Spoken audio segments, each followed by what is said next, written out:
Welcome to the May 21st, 2024 City Council Work Session meeting. Our meetings are public and you're welcome to join us in person or by watching from the Council's agenda page, Zoom, Facebook, YouTube, or SLC TV. We hope you'll continue to join us in whichever manner you feel most comfortable. This is a work session meeting during which there is no public comment. Please join us tonight during our 7 p.m. formal meeting to share your comments. We, of course, welcome your feedback anytime by mail to P.O. Box 145476, Salt Lake City, Utah 84114-5476, by email at council.comments@slcgov.com, or via our 24-hour phone comment line 801-535-7654. Comments we receive on agenda topics are shared with council members and posted to our website, slccouncil.com. Now we'll begin our work session. The first agenda item is informational updates from the administration. We've got Tim Cosgrove, Community Liaison, and Andrew Johnston, the Director of Homelessness Policy and Outreach, at the table. Thank you, City Council Chair Petro. Good afternoon. I'm Tim Cosgrove, the Mayor's Citywide Liaison in District 4. It's nice to be with you and the City Council members and the people that are able to join with us here today. These are the week's administrative updates. We'll go to the first one, community engagement highlights. There's a lot going on in Salt Lake City, needless to say. The North Point annexation, from the North Point annexation to the local parks and what people would like to see from the investments and improvements from the general obligation bond and the people's feedback. You can find and participate in the latest surveys and engagement opportunities on the slc.gov feedback page, linked here and listed on the slide. Next slide. Oh boy, in Utah and in Salt Lake City, it's been said that we have 5 seasons. We have spring, summer, fall, winter, and construction season.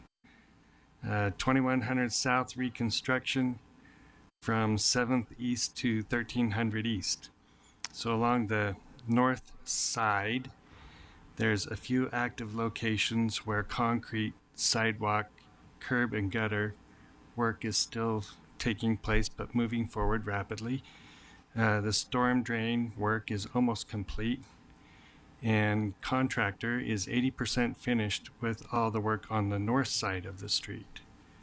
That's on 2100 South from 7th East to 1300 East. Now on the south side, the sidewalk, curb, and gutter demolition starts next week from 1300 South to Redmond Building. This marks the beginning of construction on the south side of the road, moving from east to west. The water line work will start next week. We also have upcoming impacts. So lane closures from 2100 South and 1300 East will start Monday. Access to all businesses will remain open. The biggest upcoming impact is the eastbound road closure from 9th East to McClelland Avenue, and that may start as soon as the end of June. We don't know the exact date. It's uncertain at this time, but vehicles will be detoured onto Sugarmont during this time, during this work, and we are working with the businesses and the public to communicate this information when the date is set. We also have Virginia Street reconstruction from South Temple to 11th Avenue. Reconstruction of Virginia Street from South Temple to 11th Avenue is anticipated to begin May 27th. Virginia Street will be limited in one northbound only throughout construction.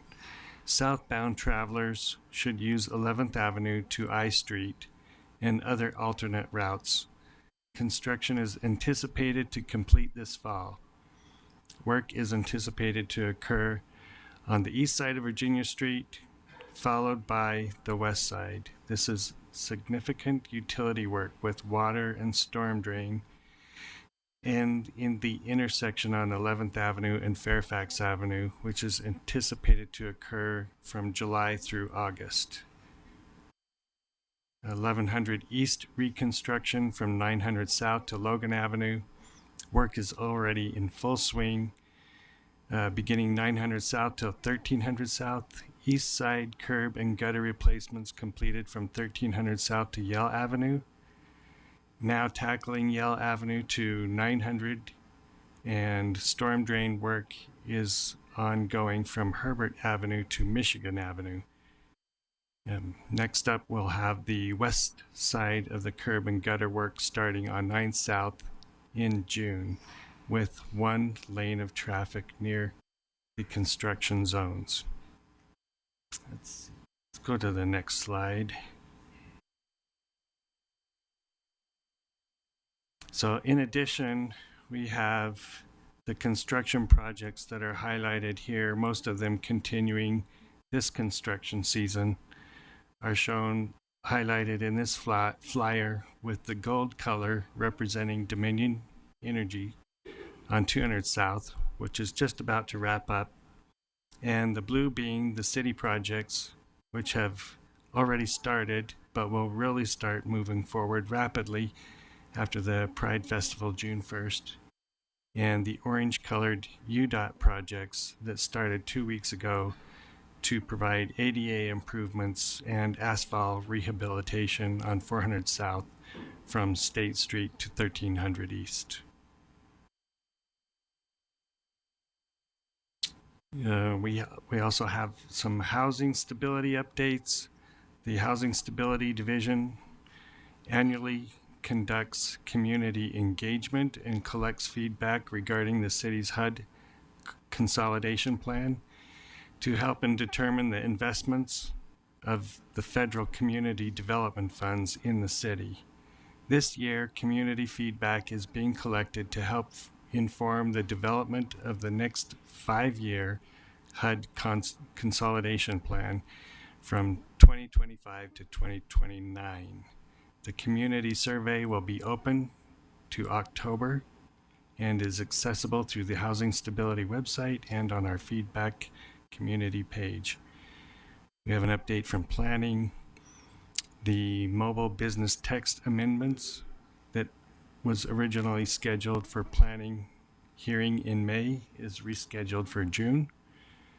The text amendments related to Senate Bill 272 to create an entertainment district in and around the Delta Center has a legal deadline to have zoning in place by September 1st, 2024. The current plan is to have those text amendments heard by the Planning Commission on June 12th.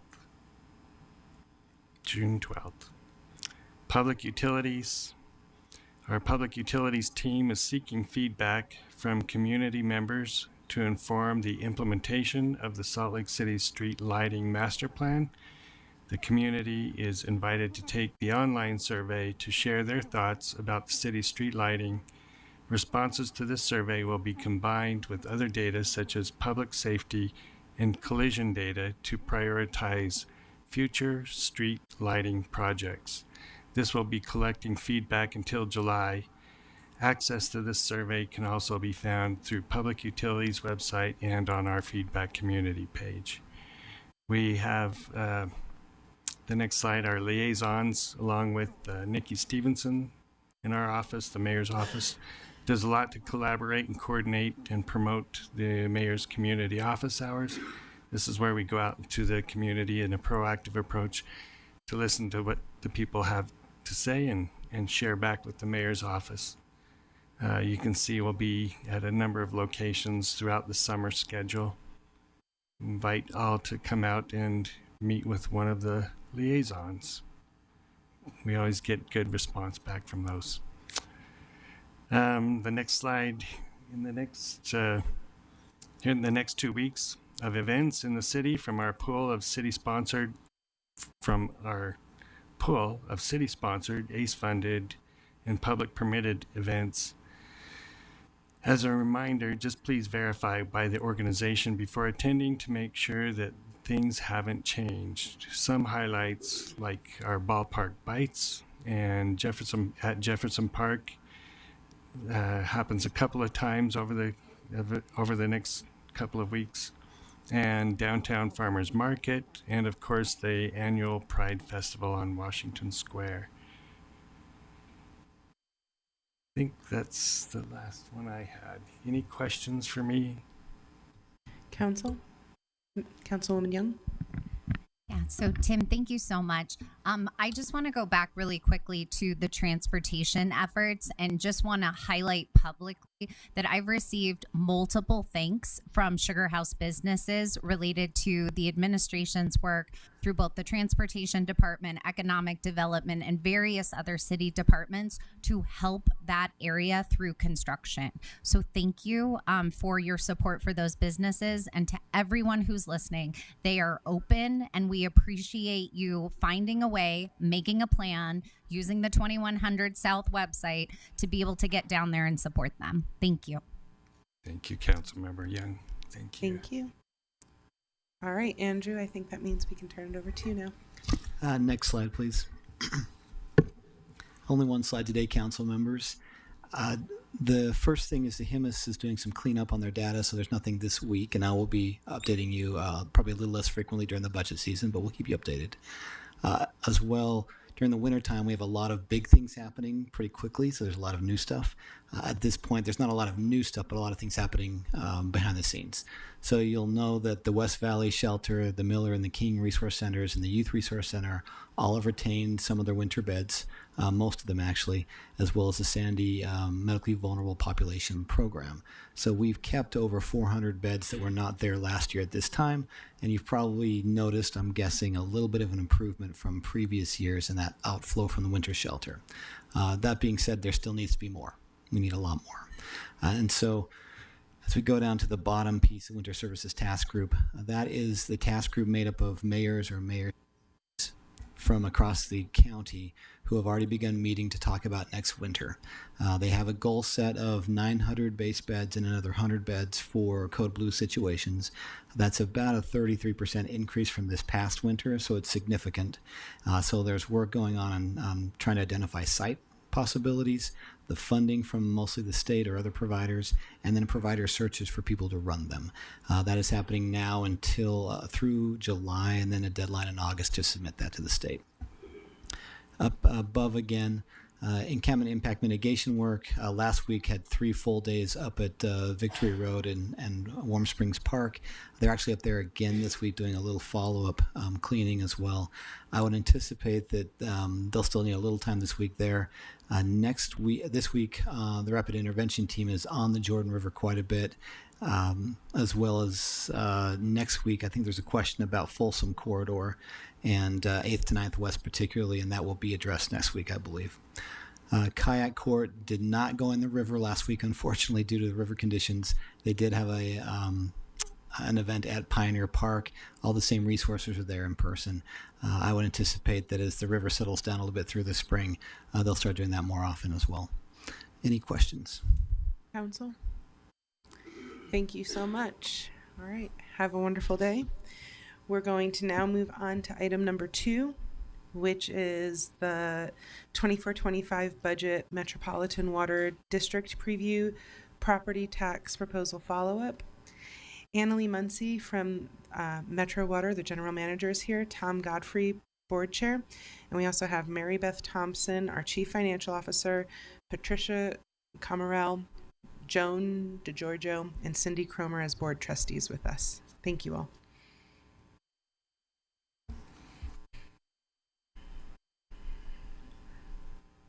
Turn this on. Okay, I should know this by now, right? Okay. Well, good afternoon, council members. We appreciate the opportunity to meet with you. As the wholesale water provider to Salt Lake City, we are here today to summarize our proposed increase or reestablishment of the certified tax rate. The Metropolitan Water District of Salt Lake and Sandy needs an increase in revenue to address critical aging infrastructure, as well as to cover the costs from other entities also related to infrastructure. So the district raises revenue either through property taxes or water rates. The district's adopted a tentative budget, which includes a 3% water rate increase and an increase of the certified tax rate to 00035 for the member cities. So in January 2015, the statute states that increasing the certified tax rate requires approval by the legislative body of each municipality that appoints a member to the Board of Trustees. So this means that our board must receive approval from their appointed authority to increase our certified tax rate. And as we've discussed earlier, both councils must agree, Salt Lake City and Sandy City, and each city has to be taxed at a uniform and equal rate. I do want to report that on May 7th, the Sandy City Council voted to approve the district's increase to the certified tax rate. Later today, this council will vote on the district's proposed property tax. Our board chair, Tom Godfrey, appointed by the Salt Lake City Council, will report on our proposed tax increase. Before I do that, thank you.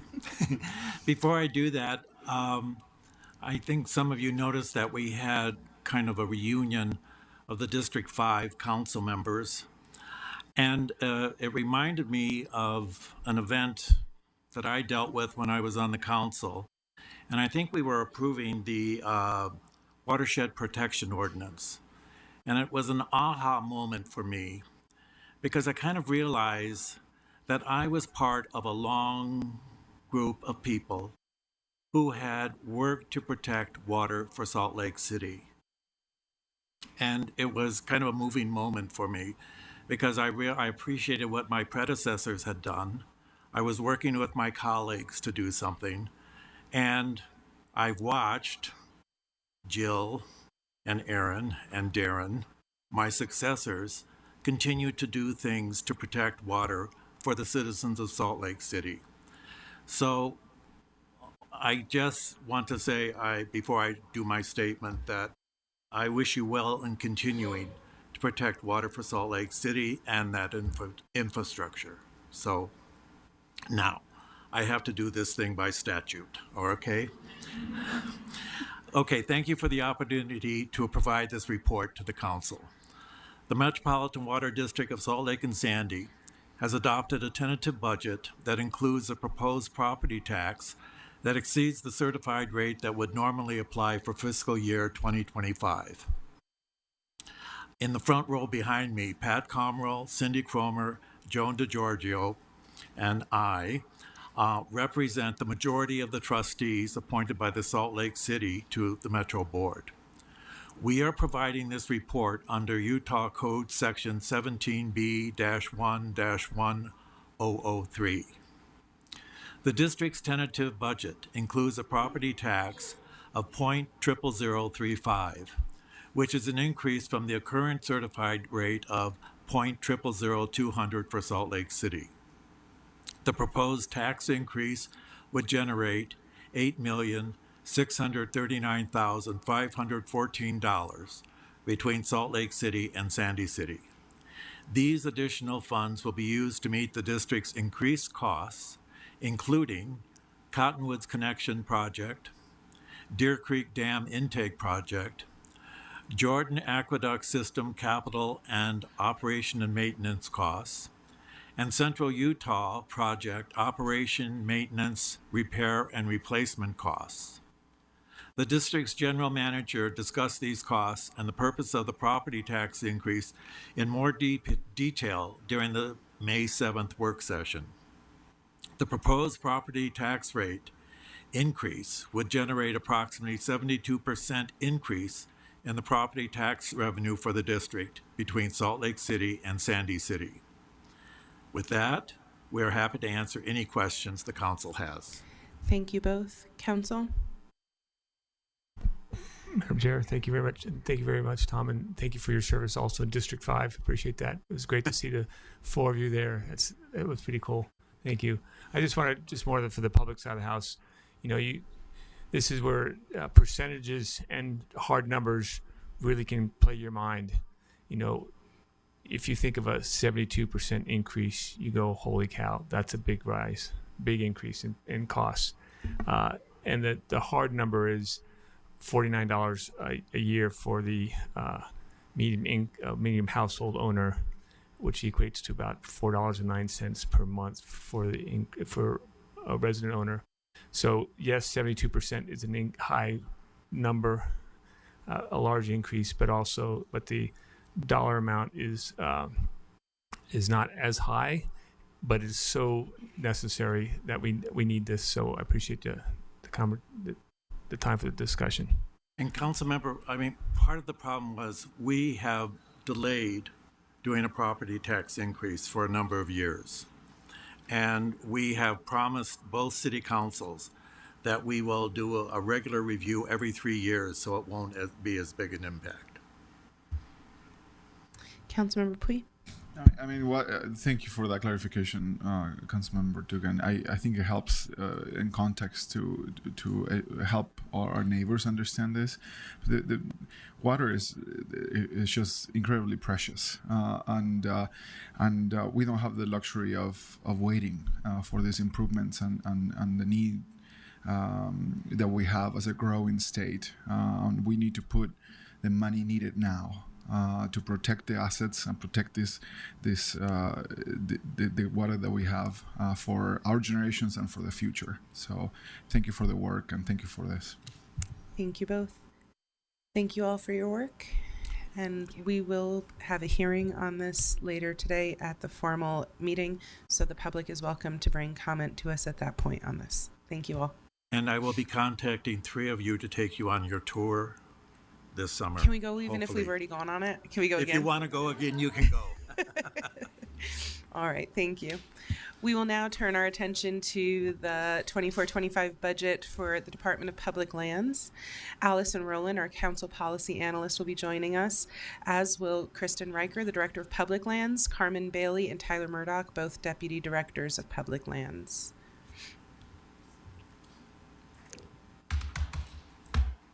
Allison, will you be providing us an intro today? Thank you.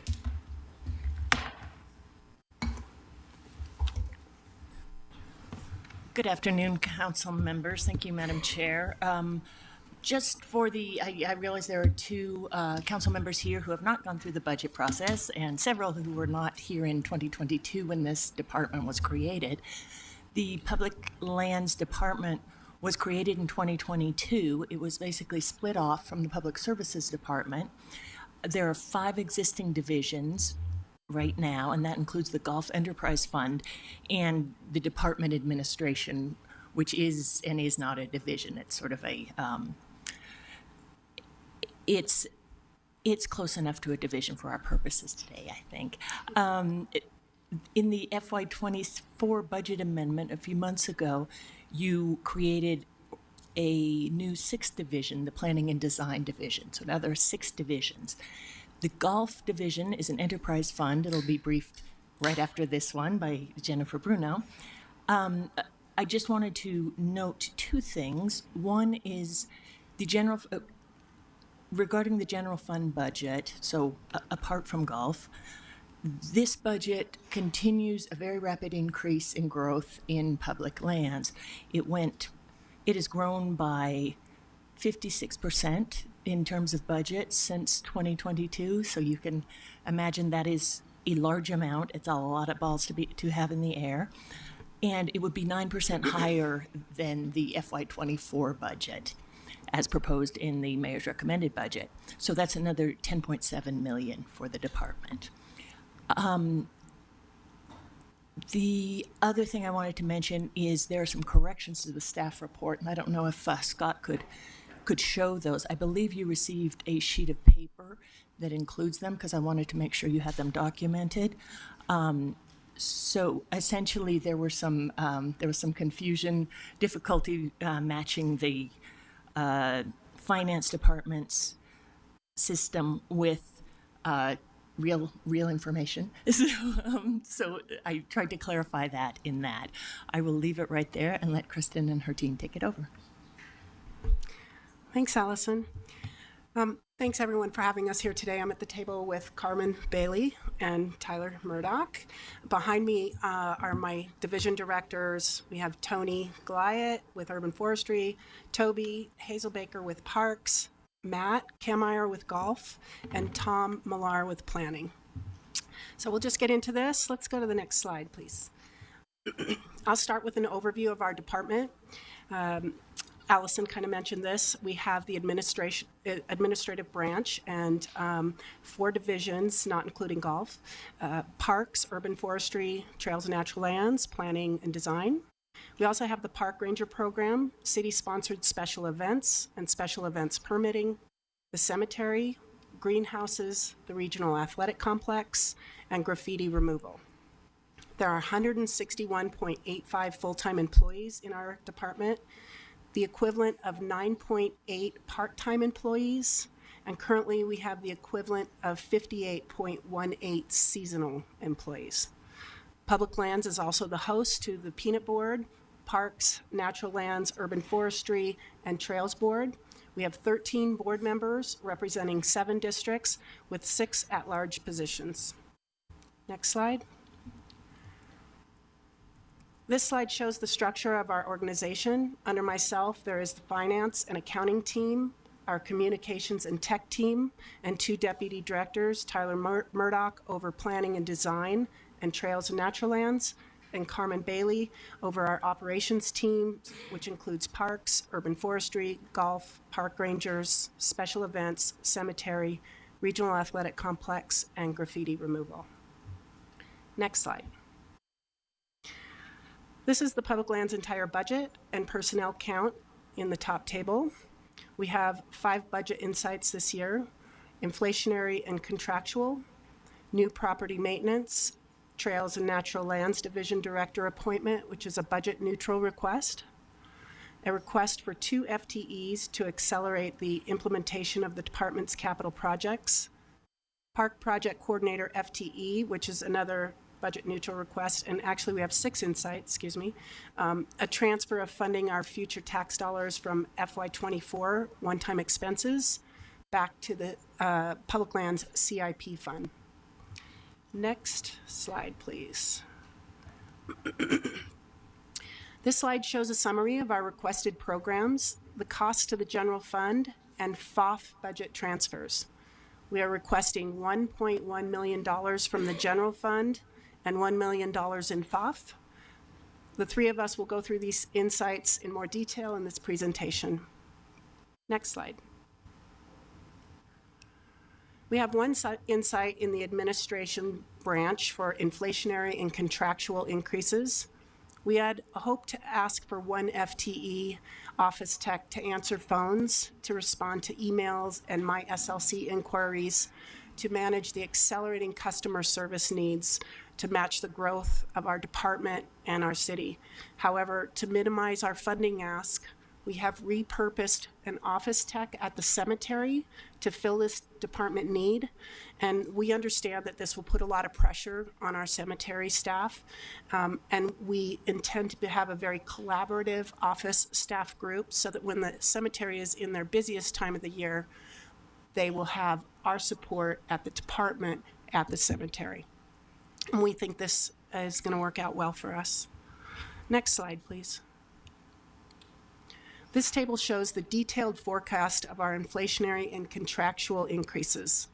The total request is $796,800, with the majority coming from a 20% increase in water costs. Water is our greatest budget line item. It's just under personnel services. It's the next line item. Next slide. Before we get, excuse me. Before we get into the other insights, it's important to note that the administration is contemplating a systematic plan for financing newly acquired properties. The new Capital Asset Planning Committee will be reviewing all unfunded maintenance for the entire general fund. They will be assessing and evaluating needs based on the Capital Asset Planning Matrix. Once the needs are scored and assessed, the committee will share their recommendations for funding options with the administration and then with council. Next slide.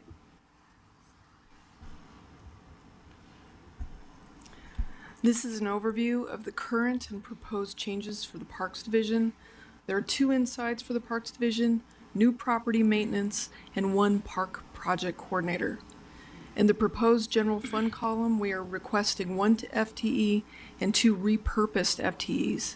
In the funding our future column, our request is for $317,500 for vehicles, 2.19 additional part-time employees, maintenance supplies, and utilities for Phase 1 of Glendale Park. We have already shared how we will repurpose one FTE from the cemetery to customer service in administration. We will get to the second in a future slide. Next slide. Next slide. New properties and growth insight is a request for funding for maintenance costs to cover Glendale Park Phase 1, along with one full-time maintenance tech, seasonal staff, and materials and supplies. We are requesting $134,000 for vehicles. Glendale Park's construction contract will be awarded by mid-June, and construction will begin in the next 8 weeks. The construction period is anticipated to be approximately 9 to 10 months, and construction will begin. Sorry, I jumped around. Will begin in 9 to 10 months, and planting will likely occur by next spring. Delays have been caused by extensive building permit reviews, contractor availability and negotiations, and our own cost-saving efforts to safeguard taxpayer dollars when initial bids came back too high earlier this year. The park's anticipated opening is now spring 2025. Next slide. The Park Division needs a project coordinator to develop projects that are initiated within the department, utilizing Funding Our Future dollars, asset renewal funds, and quarter-cent trails maintenance funding. This position will also review, inspect, and coordinate new projects generated within the public lands and other city departments. If this proposed budget is approved, the department will have $1.1 million annually to direct towards much-needed projects aimed to improve our parks and urban trail assets. Some examples of how we've previously used FOF and asset renewal funds include the Liberty Park fireplace restoration, Jordan River tree and debris removal, and parking lot and fencing repairs. Quarter-cent sales tax examples include asphalt resurfacing, as well as bridge redecking and replacement along our urban trails. Next slide.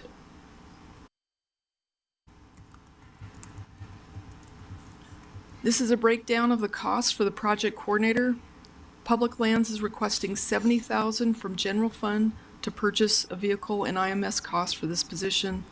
The department will absorb the full-time project coordinator cost through seasonal and full-time staff vacancy savings.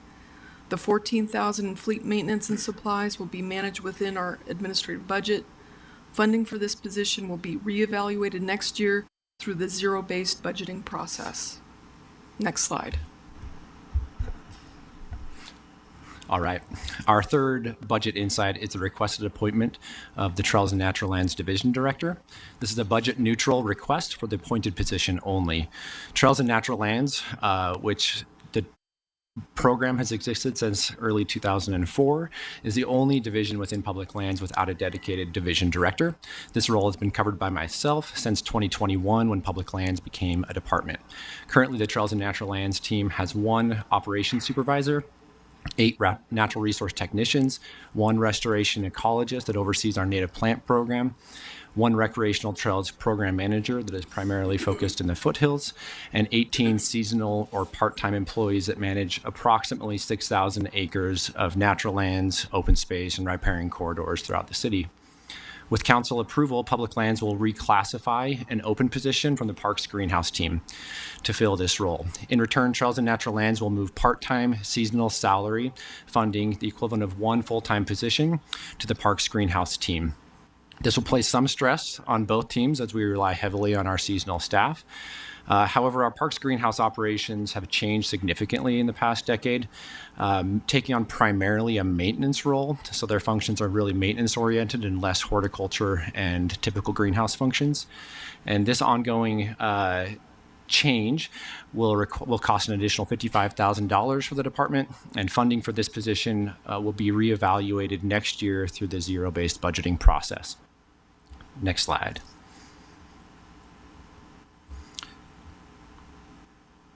All right, our fourth budget insight is a request for 2 positions within the recently established Planning and Design Division that was created earlier this year.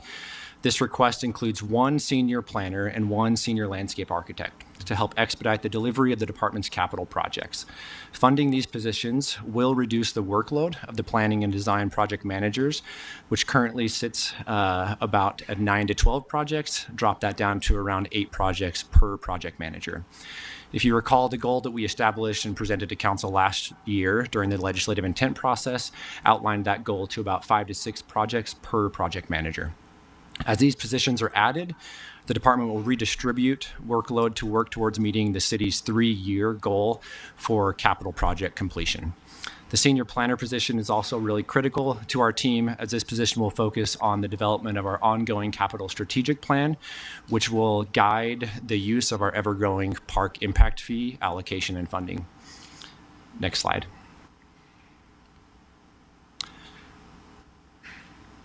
This chart, it's a little bit hard to see in here, and the scale is a little bit difficult, but this chart shows an escalating capital project funding in orange. So this is the capital investment that the city is making in our public land system, and in blue, the city's operational investment from the last 10 years through 2014. In FY23, Public Lands received the first tranche of general obligation and sales tax revenue bond, which is why you see such a significant influx, upwards of $50 million in FY23. Over the next 3 to 6 years, we will also receive the remaining $60 million in general obligation funds. So this trend will continue to maintain in our capital projects over the next decade. The steady growth of capital funding over the past 10 years from both park impact fees, which has been a slow growing growth, and our general obligation bond and sales tax revenue bond have dramatically outpaced the growth of our planning and design team. Over the past year, with council support, we have made progress on this through consolidating our project management teams from the Public Lands Department and the Engineering Division, and increasing capacity. When the general obligation bond was passed, we were allocated 2 additional full-time employees to oversee that work. At this transformative time within capital development, it is critical that we continue to both address organizational efficiencies and overall project management capacity within this team. We are very grateful for the council and mayor's support in continuing to invest in our public land system. We are seeing a continued growth of that, but without dedicated capital funding, there's growing anticipation for project delivery from the public, from the council, from the mayor's office to complete the active 80 projects and over $200 million in ongoing current project investment within our system. Our planning and design team have 10 mayor-related goals they were working on this year, and we have processed around 21 constituent applications, which is a huge lift for our team as well. Together, our team will deliver nearly $200 million in public lands projects over the next 3 to 10 years, and that excludes the significant funding that may be allocated for the city's Green Loop project. Next slide. This shows some of the goals that our planning team is working on that are identified in the mayor's plan. As previously stated, there are 10 goals in the mayor's 2024 plan that we will either be partnering in or leading the effort to implement. These projects include the Green Loop, the Station Center, Fleet Block, the Grand Boulevards, our capital asset planning, community gardens, urban wood reutilization, urban agriculture, and many native plant propagation projects throughout the city. Next slide. The last insight is a Funding Our Future transfer. In FY24, Public Lands moved FOF funding to salaries to hire 11 new staff for 10 months. In addition, $775,000 was transferred to Fleet Division to purchase vehicles for those employees, and $17,500 to IMS for computers for those new employees as well. This year, we are requesting that one-time funding be returned back to the Public Lands FOF CIP account, and that the $114,698 be moved into salaries from FOF to cover the remaining 2 months for those 11 staff salaries. We are also requesting the $5,000 unallocated in FY24 to be included in the FY25 FOF CIP total. Next slide, please. This is our last slide, basically. This is an overview of our requested programs that you can review, and if we are available to answer any questions that you might have. So, thank you. Thank you all. Council, let's try to be orderly about the way we do this. Okay, Councilmember Puig and Councilmember Dugan. Looking at the presentation about the Capital Asset Planning Committee and assessing the maintenance of the parks, certainly is a great need, and we've been talking about it for a little while. And not only this budget session, but for several ones at least since I've been here, and I'm certain that this has been a topic of conversation for a little while. I certainly struggle with the projects that go beyond even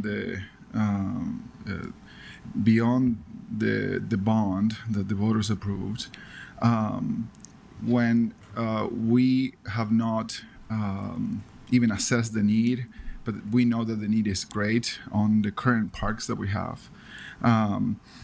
Broken playgrounds, uneven concrete, and unpaved roads, of dying trees, broken pipes, unusable bathrooms, and to me, I prefer our city to spend more of our capacity and working through the challenges that we have versus expanding new areas. I certainly been sharing the love for dreaming big and expanding, but I struggle also with the quality of the spaces that we have. So when we're looking at a capital asset planning committee, and I love that we're doing that already, and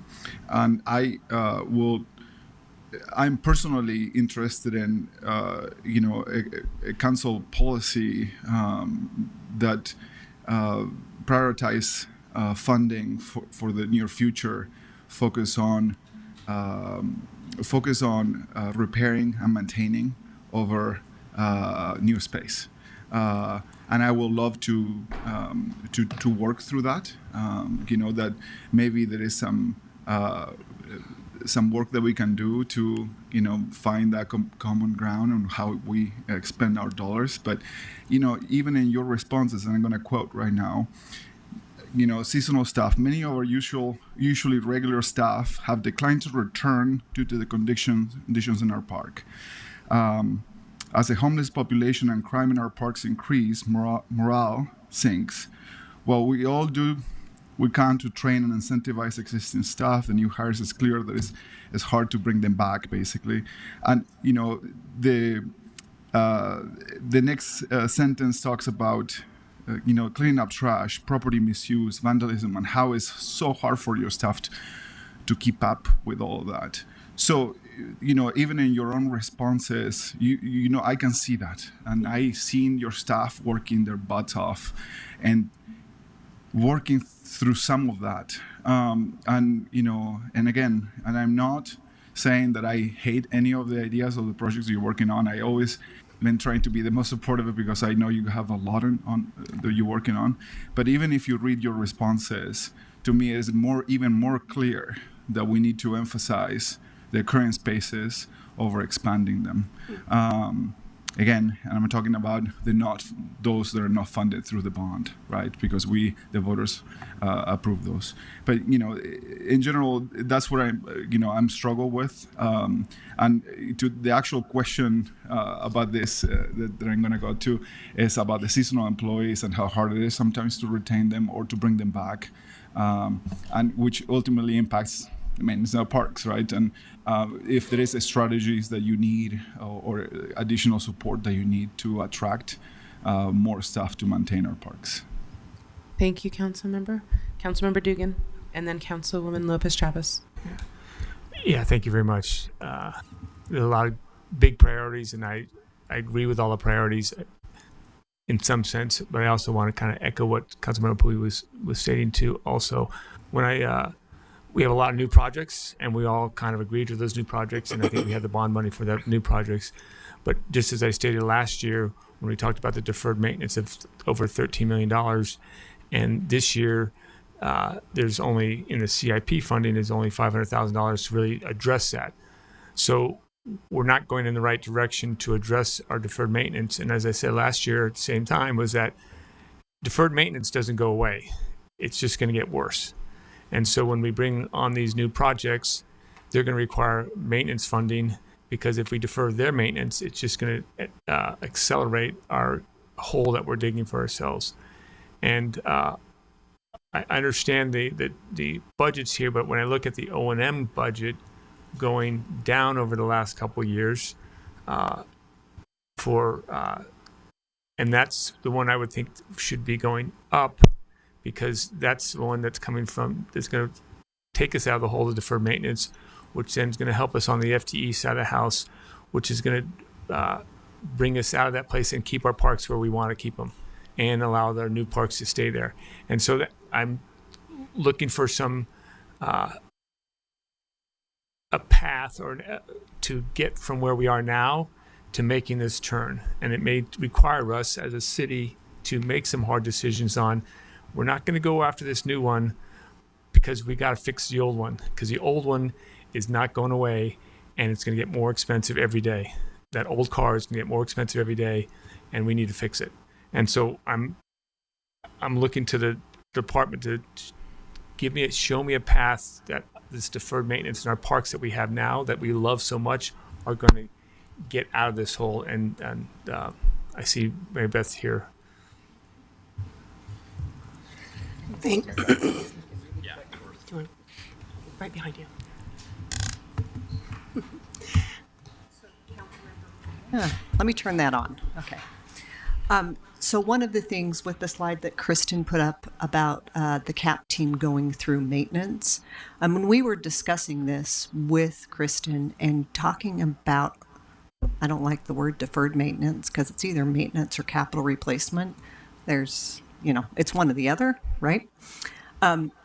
We recognize that it doesn't occur only in parks, but it also occurs in our streets and in our building infrastructure. That's the reason that we decided to pull back and say, you know what, we want to identify all maintenance needs for all Salt Lake City assets and come back to you with that information. And in the resolution, you could prioritize maintenance, but I think in the capital asset or the CIP book, we have recognized that maintenance is one of your priorities, and we have done that with the CIP book and the CIP log. But I think it's really important for us to go back and step back and look at all of our maintenance needs, not just, I call this throwing spaghetti at the wall and seeing what sticks, right? We want to be methodical about it. We want to be intentional about it so that we can come forward with a plan to you.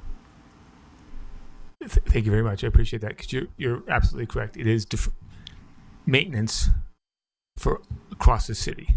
Yeah, I only use the term deferred because we haven't been using it. But yes, I understand your point, and I appreciate that, because we do need to look at it a whole. Public land just happened to be the first big one to get the question asked. So thanks a lot. Megan, did you have something to add to that as well? No, Mary Beth covered it. Just here.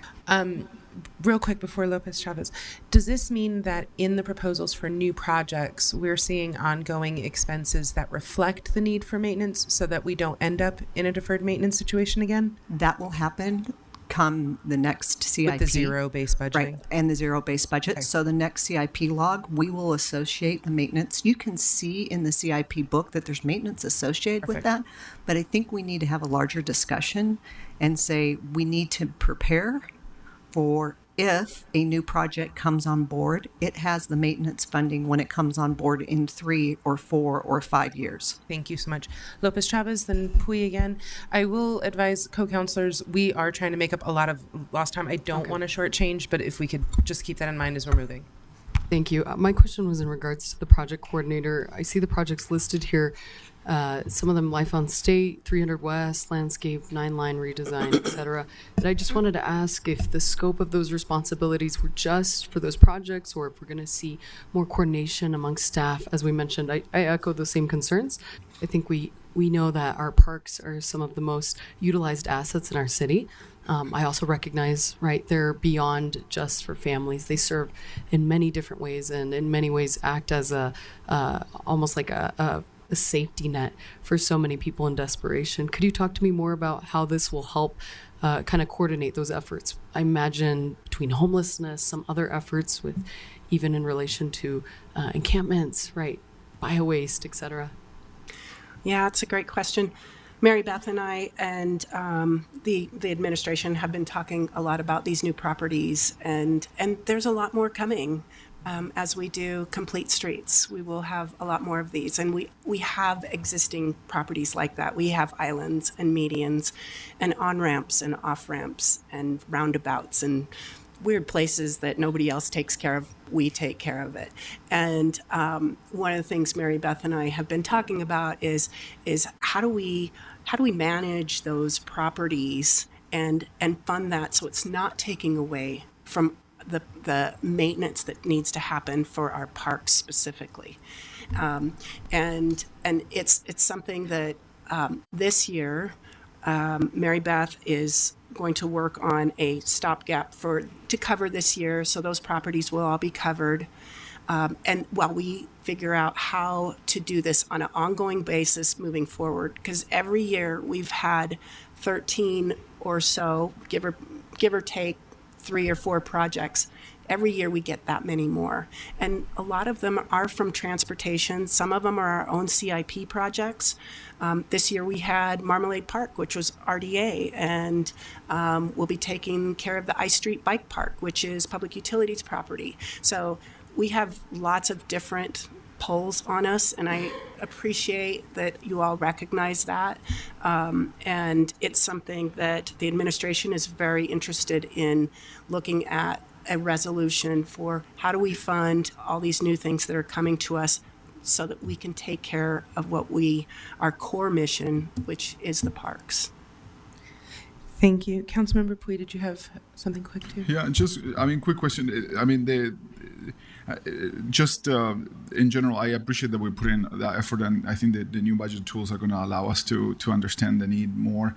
But my conundrum is, should I, fund, new open space, even the study of new open space, versus fixing the bathrooms and the water fountains and the dying trees and the pipes before in my park, right? And it's hard for me to justify to my neighbors that. And and if it's hard to bring employees to work for us because they feel unsafe and they don't want to do that work, imagine what the neighbors feel. And I just struggle with that. Even if this information is going to come in next year or later on this year, I still struggle with approving pieces of the funding right now that expand the footprint of open lands. And but I really appreciate that we're actually doing even a better job at prioritizing the maintenance. I think one thing I would say to that is public lands has a lot of responsibilities, but really I would group them into 2 responsibilities. We have to think about the future, and we have more people coming into this city than we've ever had before. And we have to plan for future space for the people that are going to be moving here and our kids that are going to be living here. So we do have to plan, and we have to build these new spaces so that we don't have more people using all of our existing spaces. And that's what impact fees are. And impact fees, they fund new spaces, right? And so we feel like, so we have impact fees, we also have the GEO bond, and we have sales tax money. And all of those have deadlines. And it's really important to us to spend that money that's been given to us by the taxpayers to plan for the future. The other trajectory, and I feel like one trajectory is really Tyler's area and the other one is kind of Carmen's, but the other trajectory is really about maintenance and how do we care for what we have. And this is the issue that really, I mean, Rachel Otto and the mayor and all of us have been grappling with how do we deal with our existing situation with managing aging infrastructure, more use in the park, more vandalism, more crime, and working with not just within our own department, but working with the police department, working with the rapid intervention team. We're super excited to hear that the rapid intervention team is requesting to expand, and that will help us. And there are a lot of needs internally, and we hope that some of those can be resolved with the Funding Our Future dollars that we have and the project coordinator. So we have nearly $1 million to spend every year on some of this aging infrastructure. We need somebody to spend that money, to plan how that's going to be spent, and to run those small in-house projects that we have. So we've made that request. We're going to fund that request through attrition because we have 161 employees full-time, and throughout the year people come, people go, and those positions stay open for 1 to 3 months, and we do have savings, and so we want to use that savings to hire that person so that they can do some of those projects like the ball field maintenance. Our staff don't have time to do like a huge project at one of the ball fields. And so we want to contract that out with a contractor so that our staff can continue mowing the lawns and doing the stuff, taking the garbage out that they need to do. And we hire a contractor to come in and do that work. We have the money, we need the person. So that's one of the ways we're working on resolving that. Thank you. Council, I want to offer. Sure. I do want to offer also that if we need to do written questions, since we're going to push through these next hearings, Jen has suggested that staff will do that. Sorry, our schedule is blown to smithereens today. So Councilwoman Young, and then that'll be it. Thank you. So similar to a conversation we had when finance was kind of presenting an overview of their departmental budget, as we look ahead to zero-based budgeting and the opportunity to align where we're doing expenditures with what we're getting for that. I just wanted to highlight one part of your report and maybe align to urban forestry and or the greater piece. But when I see the 1.5 trees planted for every tree removed, those are the types of metrics that resonate with me in terms of these are the services we're getting and how we're improving our city. So I just wanted to highlight it as an example of something I hope to see more of in the future in terms of how the budget translates to actual services further in the city. So thank you for this. You're welcome. And I lied. Councilmember Wharton's the last.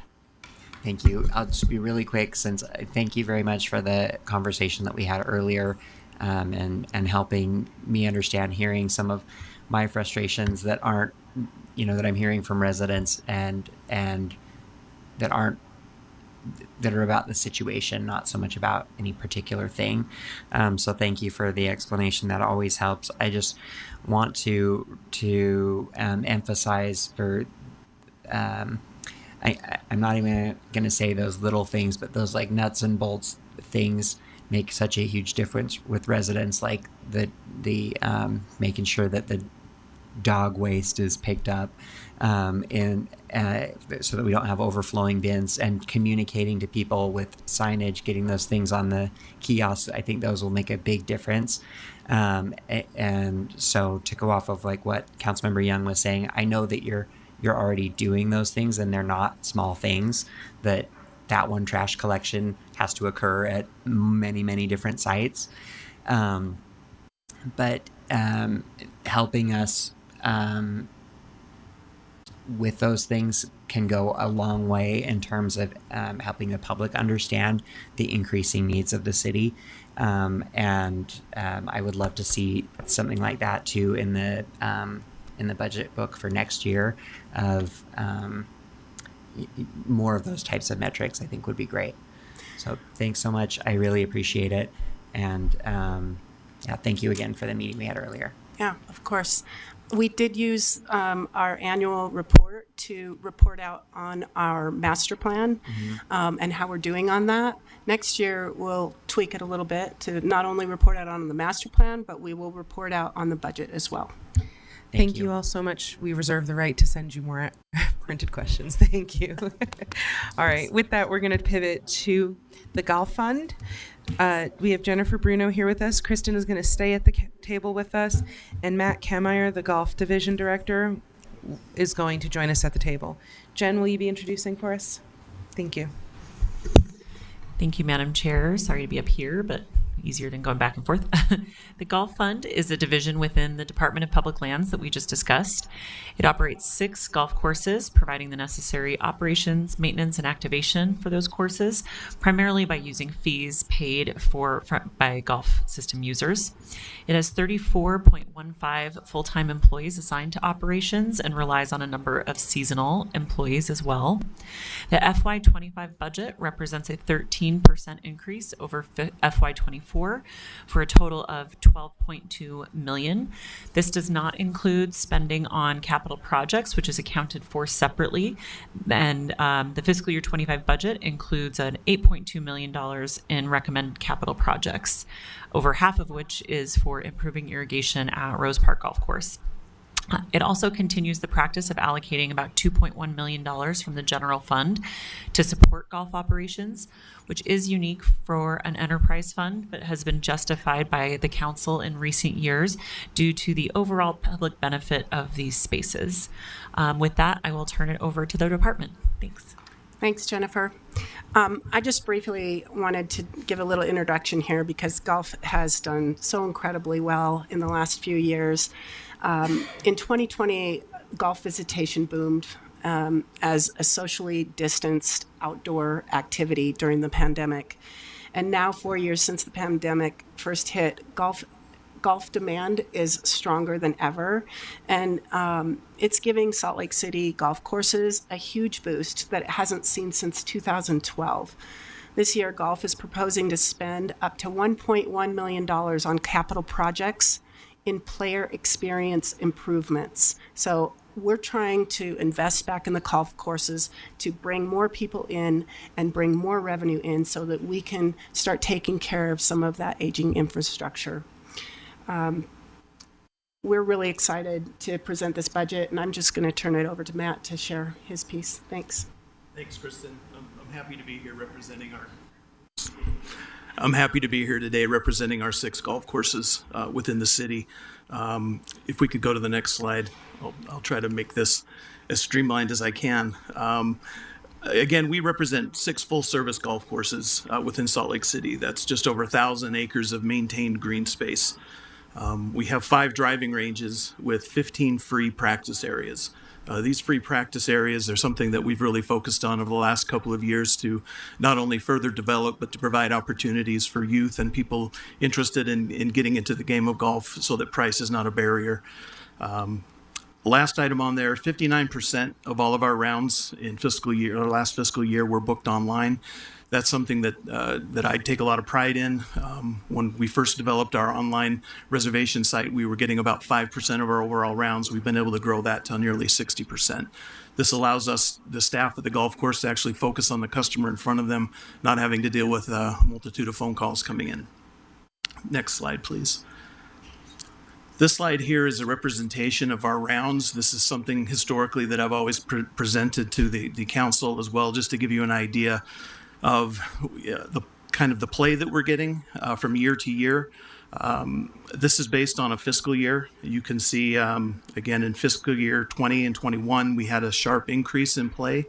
A couple of factors that we feel that were involved in that initially. It's always heartening to see that demand still remains high 3 years beyond that initial surge that we saw due to what we think in most part was from the pandemic. Next slide, please.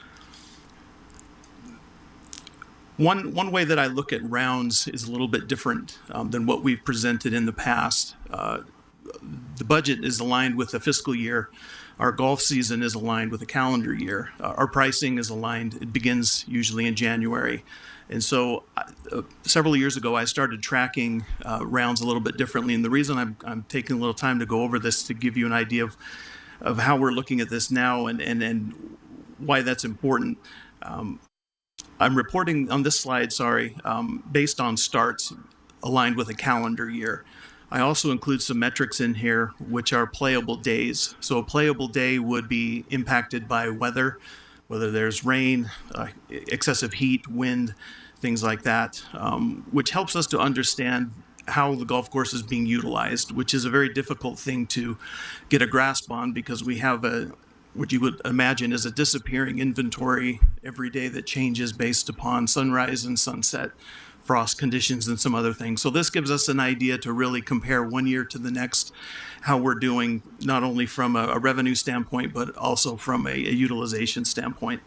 So if you can look at the last few years here, we continue to have growth. In 2023, that was probably our best year that we have had since I've been part of the Golf Division, which has been, this is my 23rd year. So again, that's why I'm heartened to see that the last 3 to 4 years we've seen sustained growth. That doesn't always mean that we have enough money to address all of our needs that we have, but it at least gives us a picture of the health, at least of golf in this area. Next slide, please. Within our budget, we've identified 4 key insight areas. One is a revenue increase. One goes over administrative fees, inflationary and contractual increases, and golf course reinvestments, and I'll go over each one of those now. The revenue increase is mostly driven by an increase in fees that we've implemented this year across the board. I will go into those in just a moment. That represents a $670,000 increase for this upcoming budget year. We also have what looks to be a decrease in golf cart rental fees. That's more of a reflection of we're trying to bring our budgets in more alignment with actuals there. It's kind of difficult over the last few years with as much growth in play as we've seen to try to project from year to year. And so when we kind of dialed that back a little bit to be a little closer to where we were. So it looks like we're not doing so well there, but we actually continue to be quite healthy in our golf cart rental area. Next slide, please. This slide kind of overviews our 2024 green fee increases. The yellow areas are green fee segments that we've applied an increase to. The green areas are where we've actually applied a decrease. And the reason for that is we've consolidated a number of our other playing programs into just two programs that we have, a season pass program and what we call the City Club membership program. But that, again, our projection for revenue is based on our increase in those fees. Next slide. The administrative fees. Matt, I think you're just one slide behind. We're seeing the green fees increase. Okay. Thank you.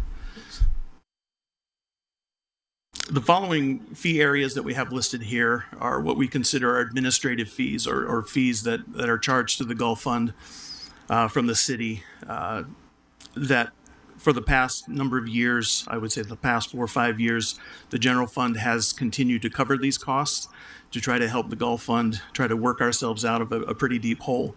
Those include previous living wage increases, equity pay adjustments, helping to cover the costs or offset the costs of our IT costs and other administrative overhead costs.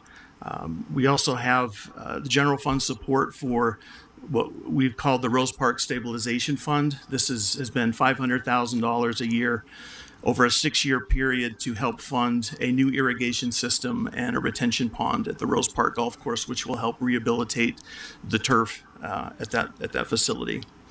And also there's remainder payments for the ESCO, which was water source projects at Rose Park, Glendale, and also a new irrigation system at the Bonneville Golf Course. Next slide. Our inflationary and contractual increases, primarily water is a 20% increase. So to the Golf Fund, that represents about $200,000 increase. We have a 15% increase in the sewer costs, 10% increase in stormwater, and a $60,000 inflationary increase in our equipment and supplies. Next slide, please. Because we have been, like I said, we've seen this surge in play, and we've associated with those increases, fee increases over the past 4 years each year, we've been able to start to set aside some funds to be able to address what we feel are our most pressing needs within our golf course areas. A lot of it has to do with irrigation systems, tee box leveling projects, cart path improvements, driving range fences, things like that. So this shows you that we're able to, in fiscal year 25, we've allocated $7.7 million back to reinvestments into these areas, or capital replacement plan, if you want to look at it that way. Next slide, please.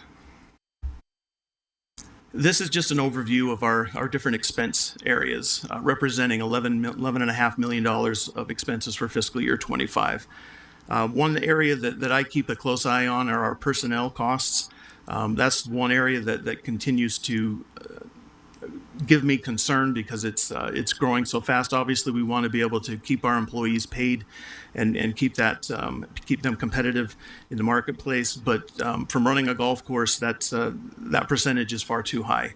So I think that's one area that again, I continue to look for ways where we can consolidate duties at the different golf courses, that we can find equipment that can be more efficient, and to find other ways to help at least keep those costs down. And that is all I have, and I'm happy to answer any questions. Thank you so much, Councilwoman Young. Thank you. I just have a quick follow-up. You have an attachment and backup related to Golf CIP projects backlog. And the way it's presented, some of these projects are by priority of high, medium, and low. From there, it looks like it's sorted alphabetically. I'm just curious if it would be possible to get a more numeric prioritized list. Some of these things are smaller asks, like $20,000, $40,000 relative to some of the bigger projects. If I had a sense of where those fell on your list, if we were to have opportunities to fund, especially some of those smaller needs, it would just help me to know which ones your priorities are. Certainly, we can provide an updated list. Thank you. Councilmember Dugan? Yeah, thank you very much, Matt. Thank you very much for the work on the water side of the house. So my questions are all kind of focused on the water. So the Rose Park project on the irrigation, I know we talked about that a couple of years ago. We added the additional fees to kind of offset the costs there, and the $500,000. So what is the status, and what is the status of the whole project? And not only in the project, but also the water savings that you were expecting from that project. Certainly, the status of the project is that it's about 2 years behind where we would like it to be, partly due to a rather large public utilities project that runs through the backside of the property there, which is set to complete hopefully within the next month or two. So we've only been running the front 9 at Rose Park. Because of this, so that's put us a little bit behind, but it's not fair to say that's the only reason. I think it's just it's difficult to get a project of this size done. We've kind of fallen in the kind of the bottom half of the engineering backlog, and so but it's good that we have this project funded. To speak to the water savings, we calculated that if we implement the turf reduction plan at Rose Park, as well as the new irrigation system, which has a reduced amount of heads that are more efficient, and with the water settlement pond area, we estimated about a 44% savings in the secondary water source usage at that golf course. Water being 20% of your budget, or a very expensive part of your budget, so that you should also see a savings in the water side and the maintenance side because of the new system. Correct. Okay, and then the second question on the water is just the drought tolerance grass seeds that you've been working on the non-playable area. Have you seen a reduction in any water usage of those areas, and any impact of that on customer satisfaction? I guess if you're playing in that bag in the yes, non-playable area. Yeah, we've had mixed results, and so we've been working with Utah State University to test a number of different seed blends. And so, for instance, we have a test plot at the Bonneville Golf Course, which has not done very well. The Glendale Golf Course has done good, and we've been happy with that. The Rose Park Golf Course, it grows way too fast and way too thick. So we're continuing to work with Utah State to rein that in, to really have that kind of that perfect area where it doesn't require any irrigation. We're able to maintain it at about a 6-inch height, and you can still find your ball and play out of it. Okay, great. Because just from the public standpoint, golf is I like the sport. I wish I played better. I wish I played it more often. But it's I love the open nature of it. But there's always a concern about how much water we use. And when you're talking about the reduction from the irrigation systems, the reduction from the turf, the drought-tolerant turf, it's nice to see that the public would benefit if they could see how much water you are saving year over year because of these improvements that you made into golf. Because the golf courses still are a public asset, especially during the non-years and the non-playable days. Thank you. Okay, anyone else? We also, sorry, there's no public comment during work sessions, but feel free to submit any comments written to our staff or to email. We also reserve the right to do written comments since we're trying to make up missed time here, but thank you so much for coming and presenting to us. Council, I want to leave this up to you. We have a break scheduled now. Should we do at least like a 5-minute okay. Let's please just do a quick 5 minutes and return. So IMS plan for us to get to you at like 17 or 18 after.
we are back. We are going to start again with the 24-25 budget for Information Management Services.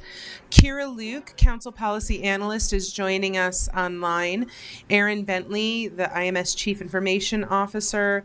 Noel Walkingshaw, IMS Chief Information Officer. Chad Korb, Deputy Chief Information Officer.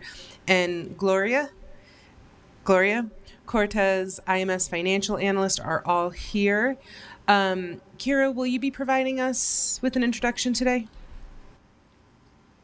I can give a quick overview. There is no compulsion. It is analyst's choice today.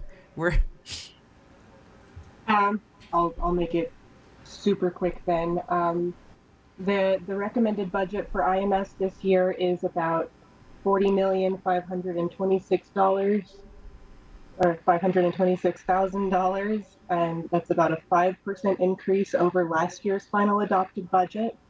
They do have one new FTE request, and some of the policy questions y'all might notice this year are talking about themes of like communication centralization, because IMS is the host to the citywide communications division now, and some of the updates on the constituent resource management software. And I'll go ahead and leave that there and turn it over to Aaron. Thank you, Kira. Aaron? All right, if we can go to the next slide, that would be great. This is just a brief overview of our org chart. We'll go to the next slide. Needless to say, on the org chart, each of us oversee 3 different groups inside of IMS, so there's a total of 9 there. So next slide, please. IMS has 100 full-time employees, 6 part-time, and the 21 seasonal. Just to point out the seasonal employees, that represents our apprentice program.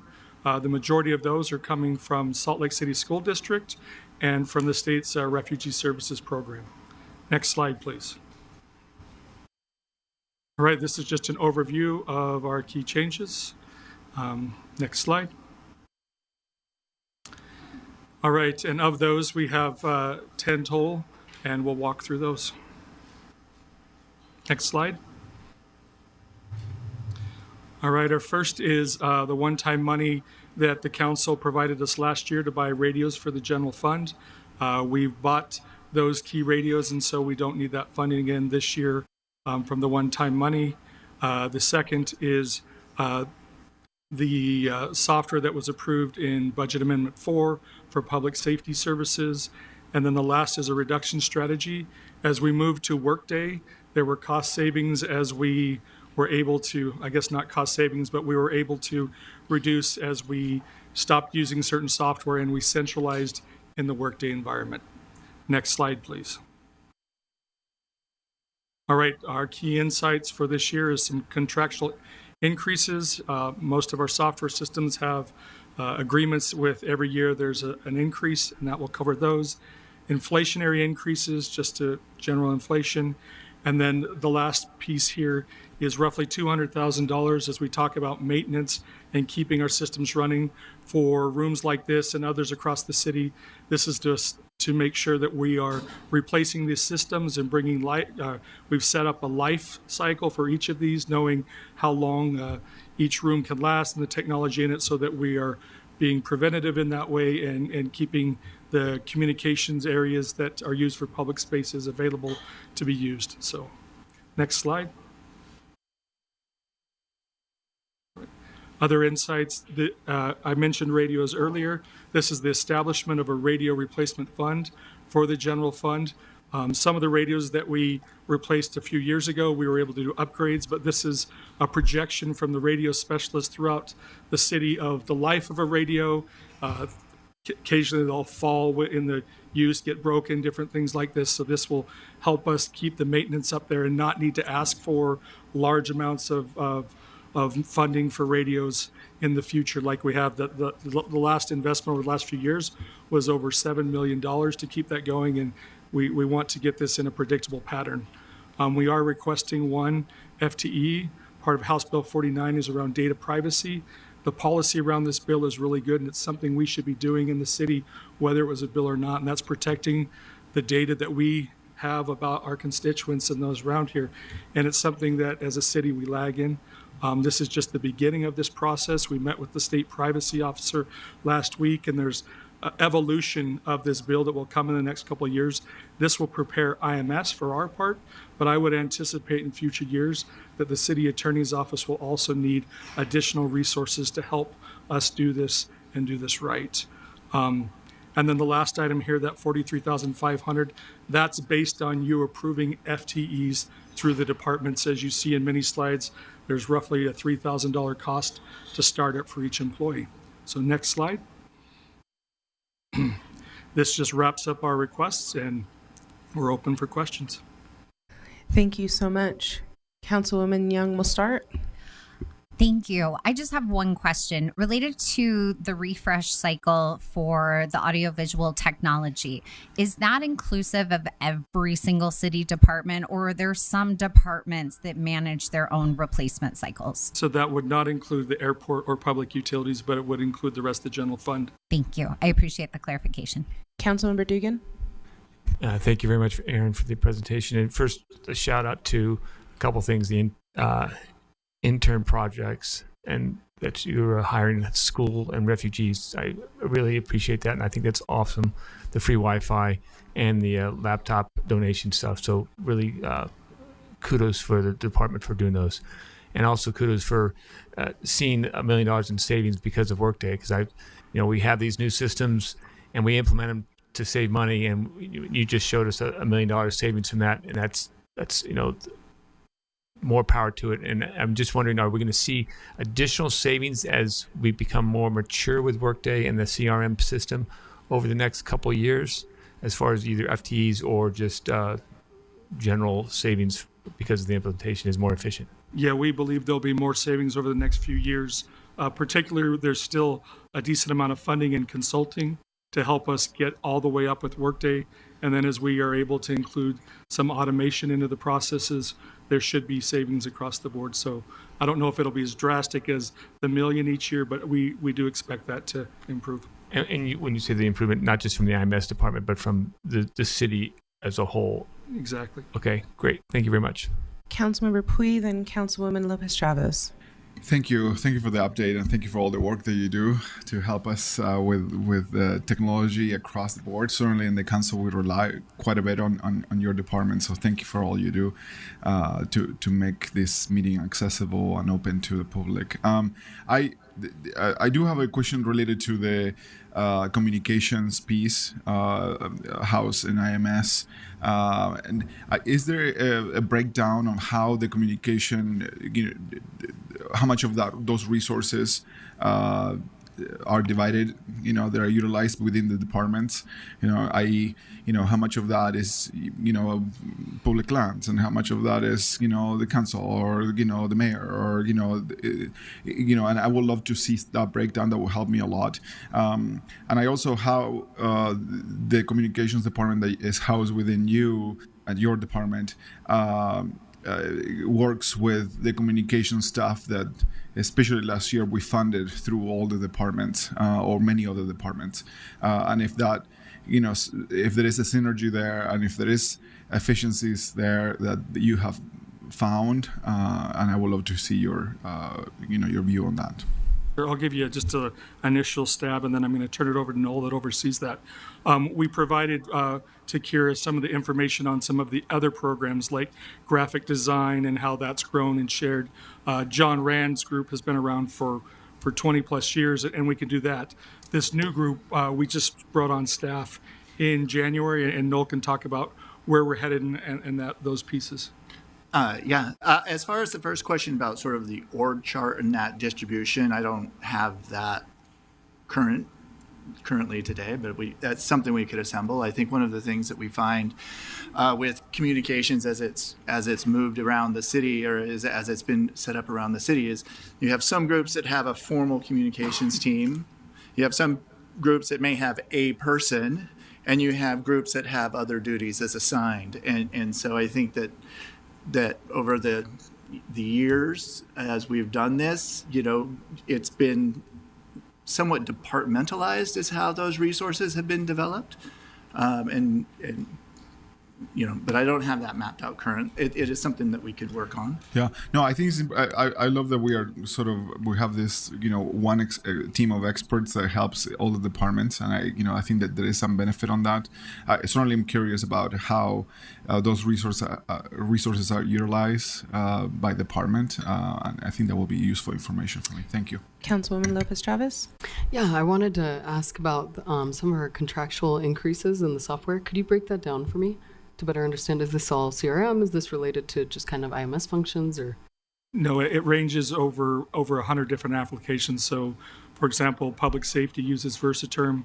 There's a contractual obligation, but we can send you, if you'd like, a list of all those increases. Yeah, I'd love to know what are the ones increasing, which softwares will consolidate over time, and how many more subscriptions we'll be funding over the next several years. I think that'd help me understand that we're actually being efficient and trying to consolidate some of those services. That'd be Glad great. to send it over. Thanks. Yep.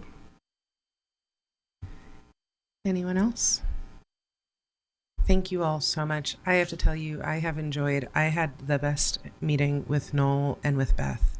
And I've known Beth from nonprofit days, so her ability to be innovative and efficient is well known. And your whole team is really just an encouragement as we try to do. You're thinking of those things that we never think about, and I'm just so thankful that you're protecting our cybersecurity, that you're, looking out for ways to optimize. So thank you all so much for the work you're doing. Thank you. All right. Hey, Council, we're now 12 minutes ahead. So way to go. With that in mind, we're not going to get sloppy with the question asking. We're still going to stay real goal oriented and not get into rabbit holes. And I think we still preserve the right to submit written questions. But with that, let's welcome up for the 24-25 budget conversation, the proposed compensation and benefits for city's employees group. Ben Lutke, Council Policy Analyst, will be joining us with Deb Alexander, the Chief Human Resources Officer, and David Salazar, our Compensation Manager. Thank you all for being here. Ben, will you be offering us an intro today? Thank you, sir. The compensation and benefits budget for the general fund in fiscal year 2025 would be $299 million. This is 63% of the general fund budget. And that is by design because it is a service-oriented organization where it is the employees delivering the services to the public. The increase year over year is $33 million, which is 12.5%. This is caused by several factors. There's 32.5 new full-time equivalent employees. There's a 5% general pay increase proposed for all employees. There's the 3.7% medical premium insurance increase. And there's also market-based salary increases to maintain competitive salaries relative to the market. Those are recommended by the Citizens Compensation Advisory Committee. You had a briefing from them back in March, and their annual report is attachment 1, if you'd like to take a look at that again. The budget has significant changes to the city's health savings account, or HSA, for employees covered by the high deductible health plan. Importantly, while the deductible is increasing, the city's front-loaded contribution to the HSA is also increasing and maintaining the 50% ratio. So that city contribution is equal to 50% of reaching the deductible. There are several changes to the annual compensation plan. There's a redlined version as attachment 2. The administration has stated they're working to expand the parental leave benefit. That is not in the annual budget or the annual compensation plan.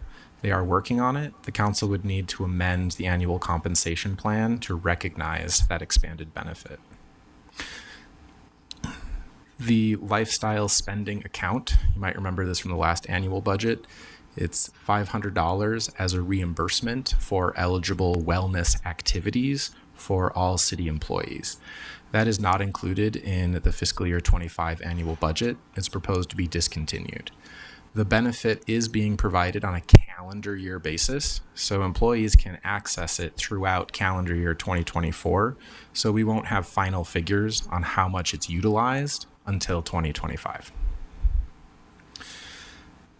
There is a $1.5 million placeholder to potentially move the city away from the current self-insured approach for workers' compensation.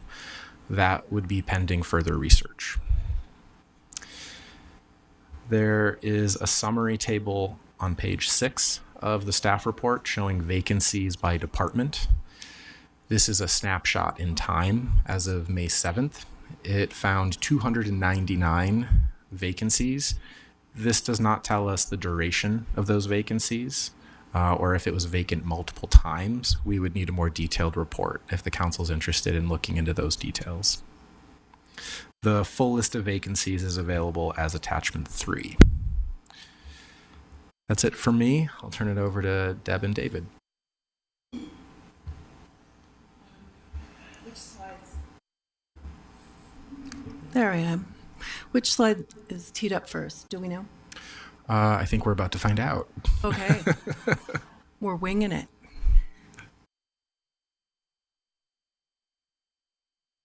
Looks like compensation. Like it's comp. All right, I'll go with that. I just have a few slides to actually just supplement what Ben just laid out for you. Some of this information you've seen before. This slide actually is information that was included in the Citizens Compensation. I'll just say the CCAC's annual report. The reason I wanted to highlight it here for you is because this is precisely what was used in formulating this compensation budget. From these tables, you can see that the salary budget forecast provided by World at Work indicated that in terms of the breakdown of the types of increases employers were looking to give in 2024, between a general increase or COLA and merit increases is about 4.5%. And then the second table shows a breakdown specific for the state of Utah, as well as our industry and our organization size. And that also seems to fit between 4 and 5%. So this was the basis for what the committee used in making its recommendation to consider adjustments of no less than 5%, which is exactly what's being proposed in the budget. Next slide. Just to give you a little bit more information, insight on the market pay adjustments, these tables show the affected jobs. These would be jobs where we've done analysis on market pay to see how our pay compares to market. And we've already factored in, assuming that a 5% general increase is approved in the budget, what jobs would still need to have adjustments to bring them in line with market. And when we say in line with market, we want to make sure that we're at least within 2% of market. So these benchmark groups that you're listed, they show as job family, gives the breakdown. There are 7 benchmark groups.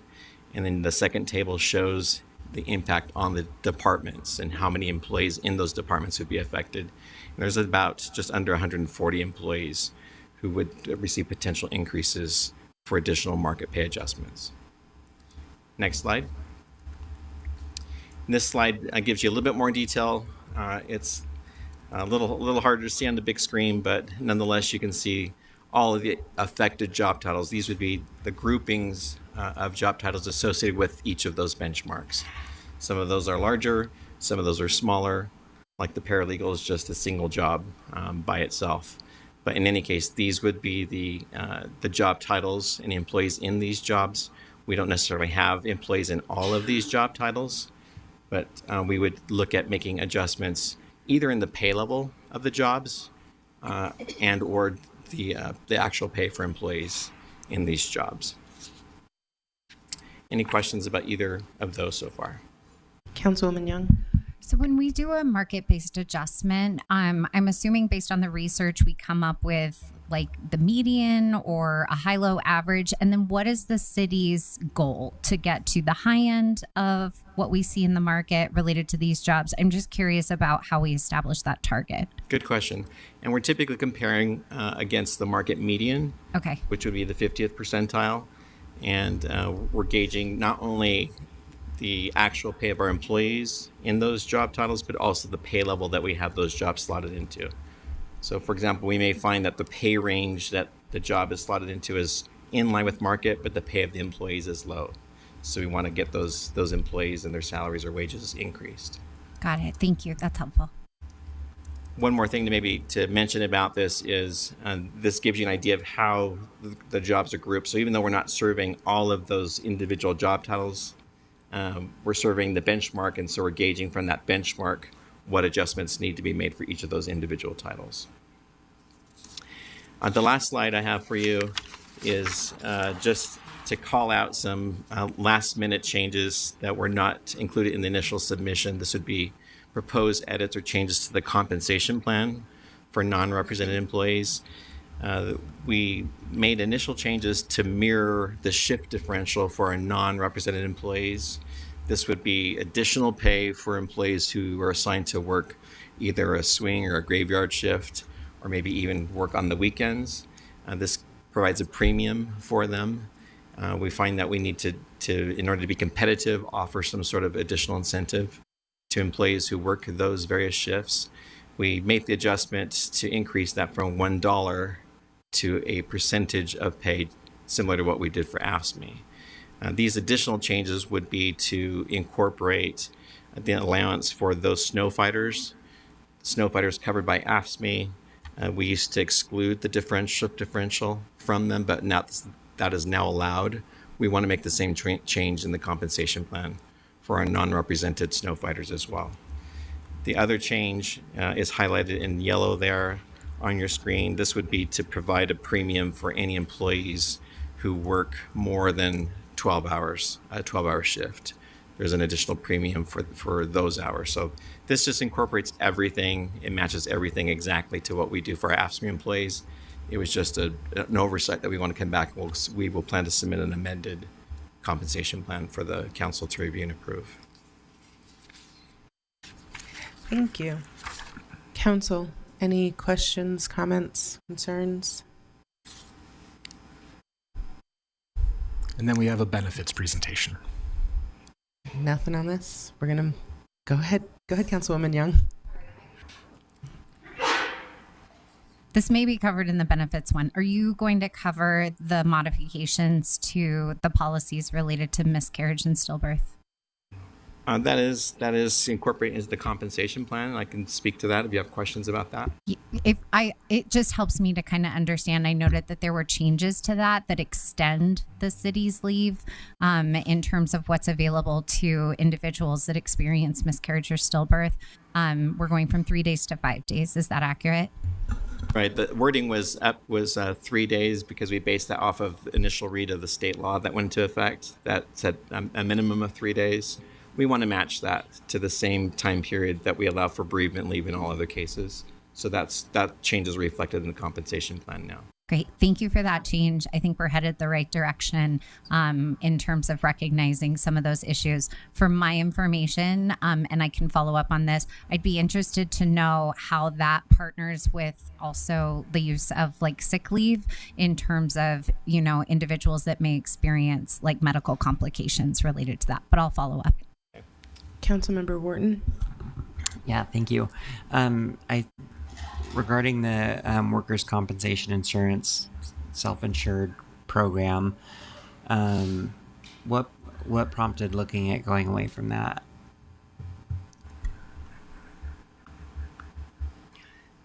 Councilmember, that's you will get a better briefing about that when RISC does its presentation next week. Oh, okay. Yeah, that's related to the city attorney's part of the RISC budget.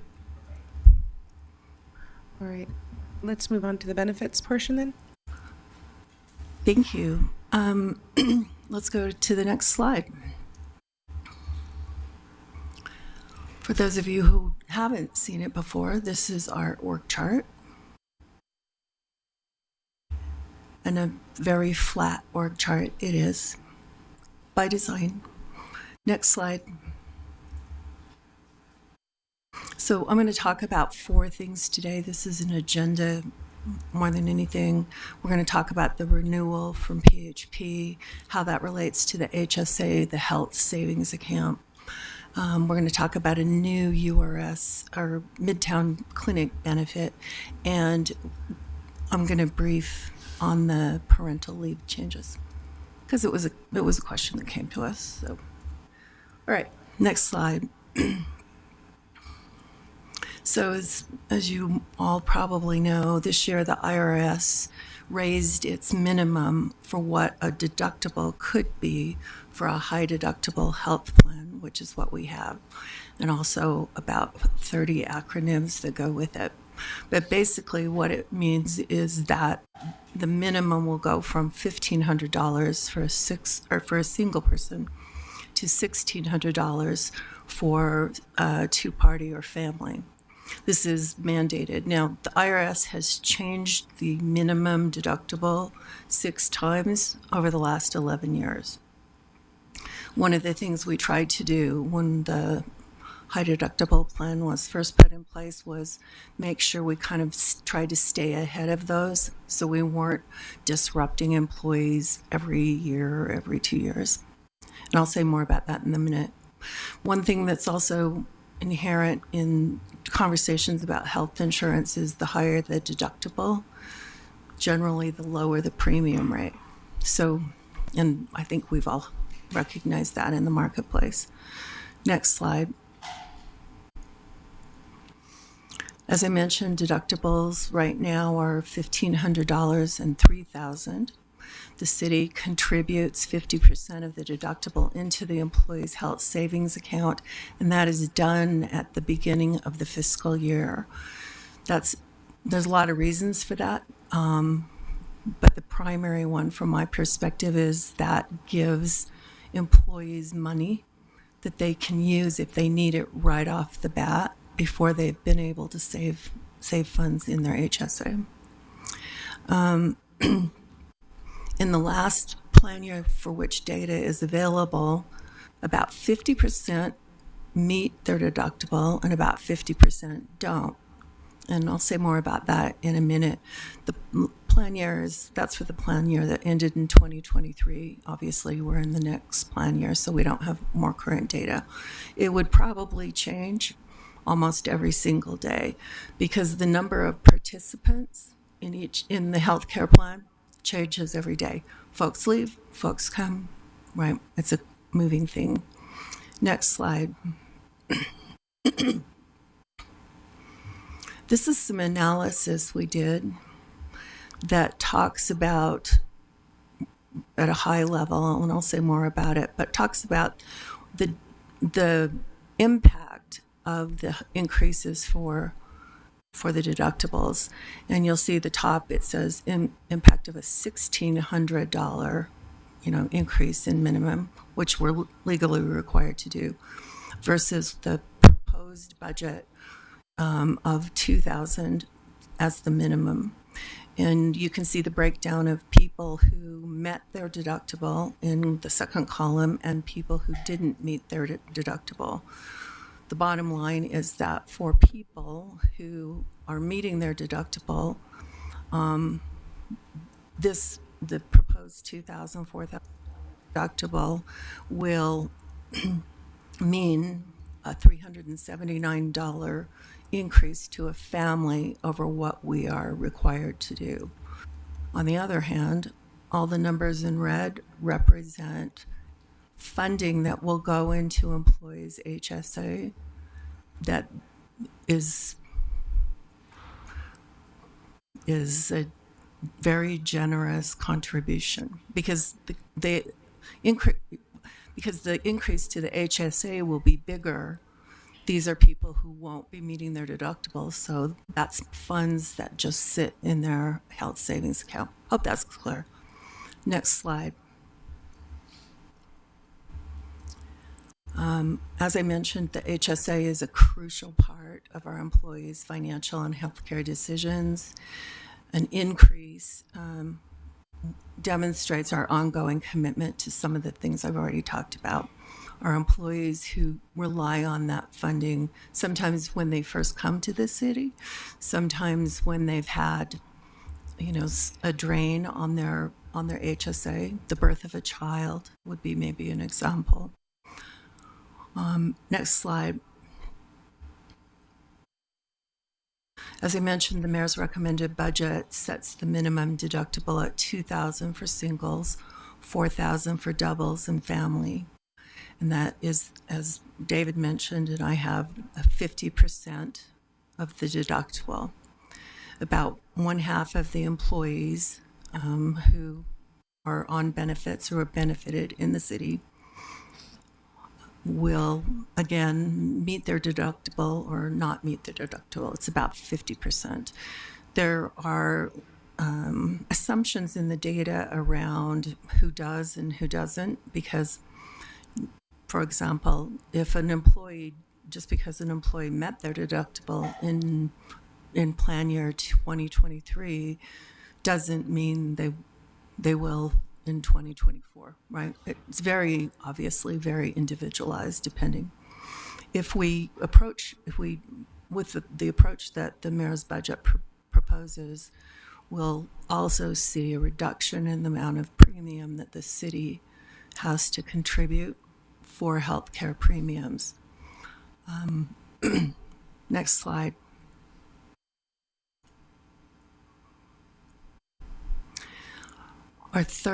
The third topic of conversation is a favorite of mine.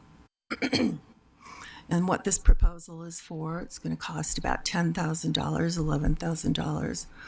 As it happens, our Midtown Clinic has hired a woman who is also a certified dietitian, and she has brought that to our attention. We can do trainings, sessions, in departments for anybody who wants to attend, and also do one-on-one sessions. I'm pretty happy about that because, as we all know, nutrition has a big impact on illness and ongoing issues, medical issues. So, next slide. And here's the update on the parental leave changes. As you'll note at the bottom, it doesn't have any direct budgetary impact. The departments have been covering departmental leave through their existing budgets. You may know that there were a couple of 24/7 operation directors on the budget committee, and we talked to them about how disruptive this type of change would be. And their feedback was that there would be some that wouldn't anticipate that would be great. So what we're going to do is change the policy to be a competitive benefit at 12 weeks.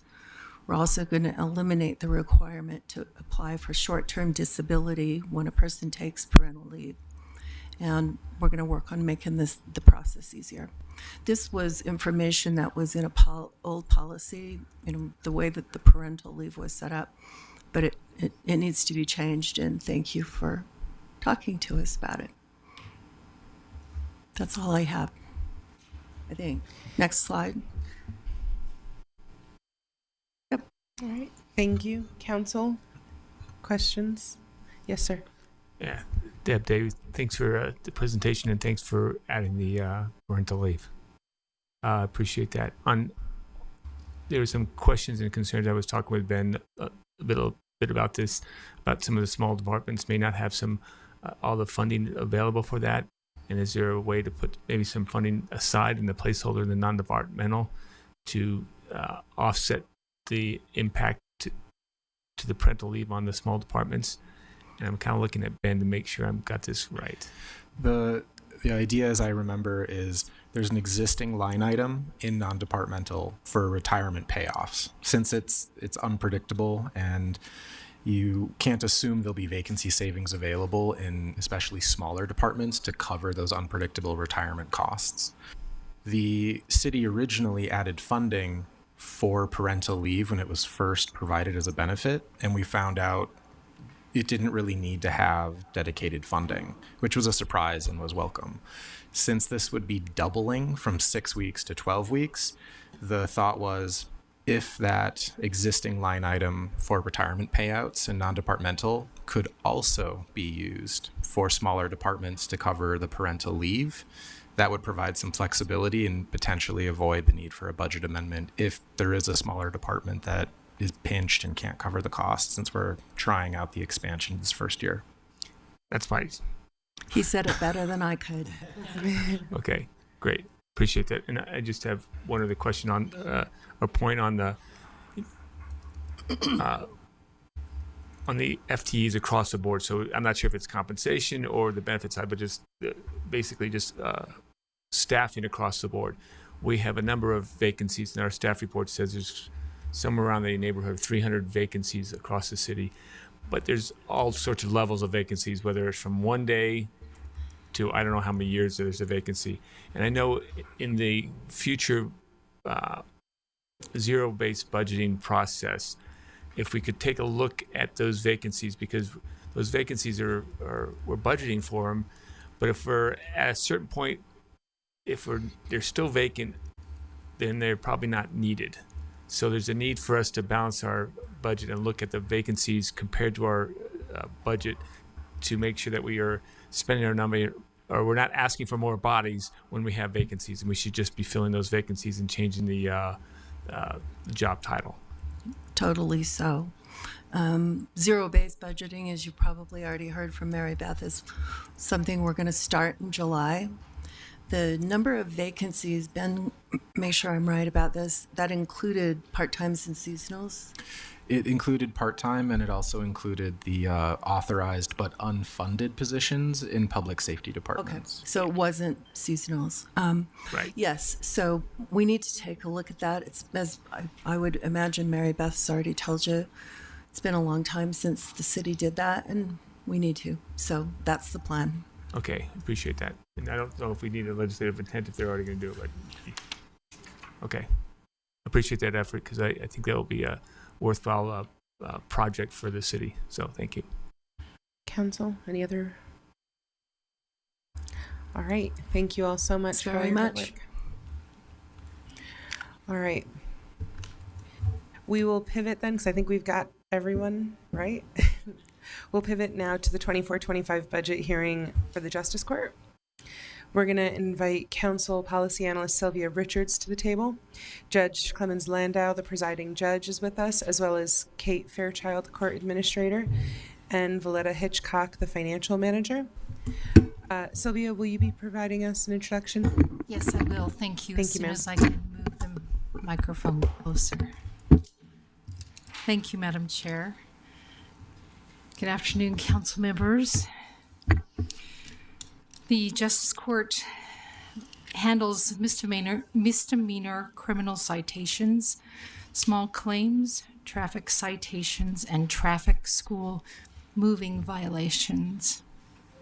And the budget proposed this fiscal year is $5,958,110 with 43 full-time employees, which is an increase of $468,000 or 8.5% as compared to the 2024 fiscal year 2024 adopted budget. And the primary increases to this budget include a request for one new FTE community outreach case manager. The Justice Court has indicated that they are increasing their efforts to assist individuals who are unhoused, and they've seen an increase in the needs, and which have increased by 20%, and the number of cases heard in 2024 has increased by 103%. As compared to 2022. So the mayor's recommended budget requests this new position to investigate, organize, and assist with the needs of the homeless population. Second, there's a request for a 10-passenger van. The Justice Court is finding that the demand for current outreach events with employees and equipment, secondary meetings, and conferences and training. The court is trying to be efficient as as possible with their transportation needs. And we were notified that this request for the 10-passenger van has been moved to the fleet budget, which will be reviewed by the council on May 30th. And there are some other changes, increases in the budget that relate to what some of the other budgets have mentioned already, which is pension changes, personal service base-to-base changes, health savings account increases, and insurance rate increases, plus the 5% increase in salary across the city budget. And with that, I'll turn the time over to Kate. And let me take just a moment, Judge, to observe two things. Number one, I think it'd be remiss. Sorry, everything's working, right? You looked like the. Okay.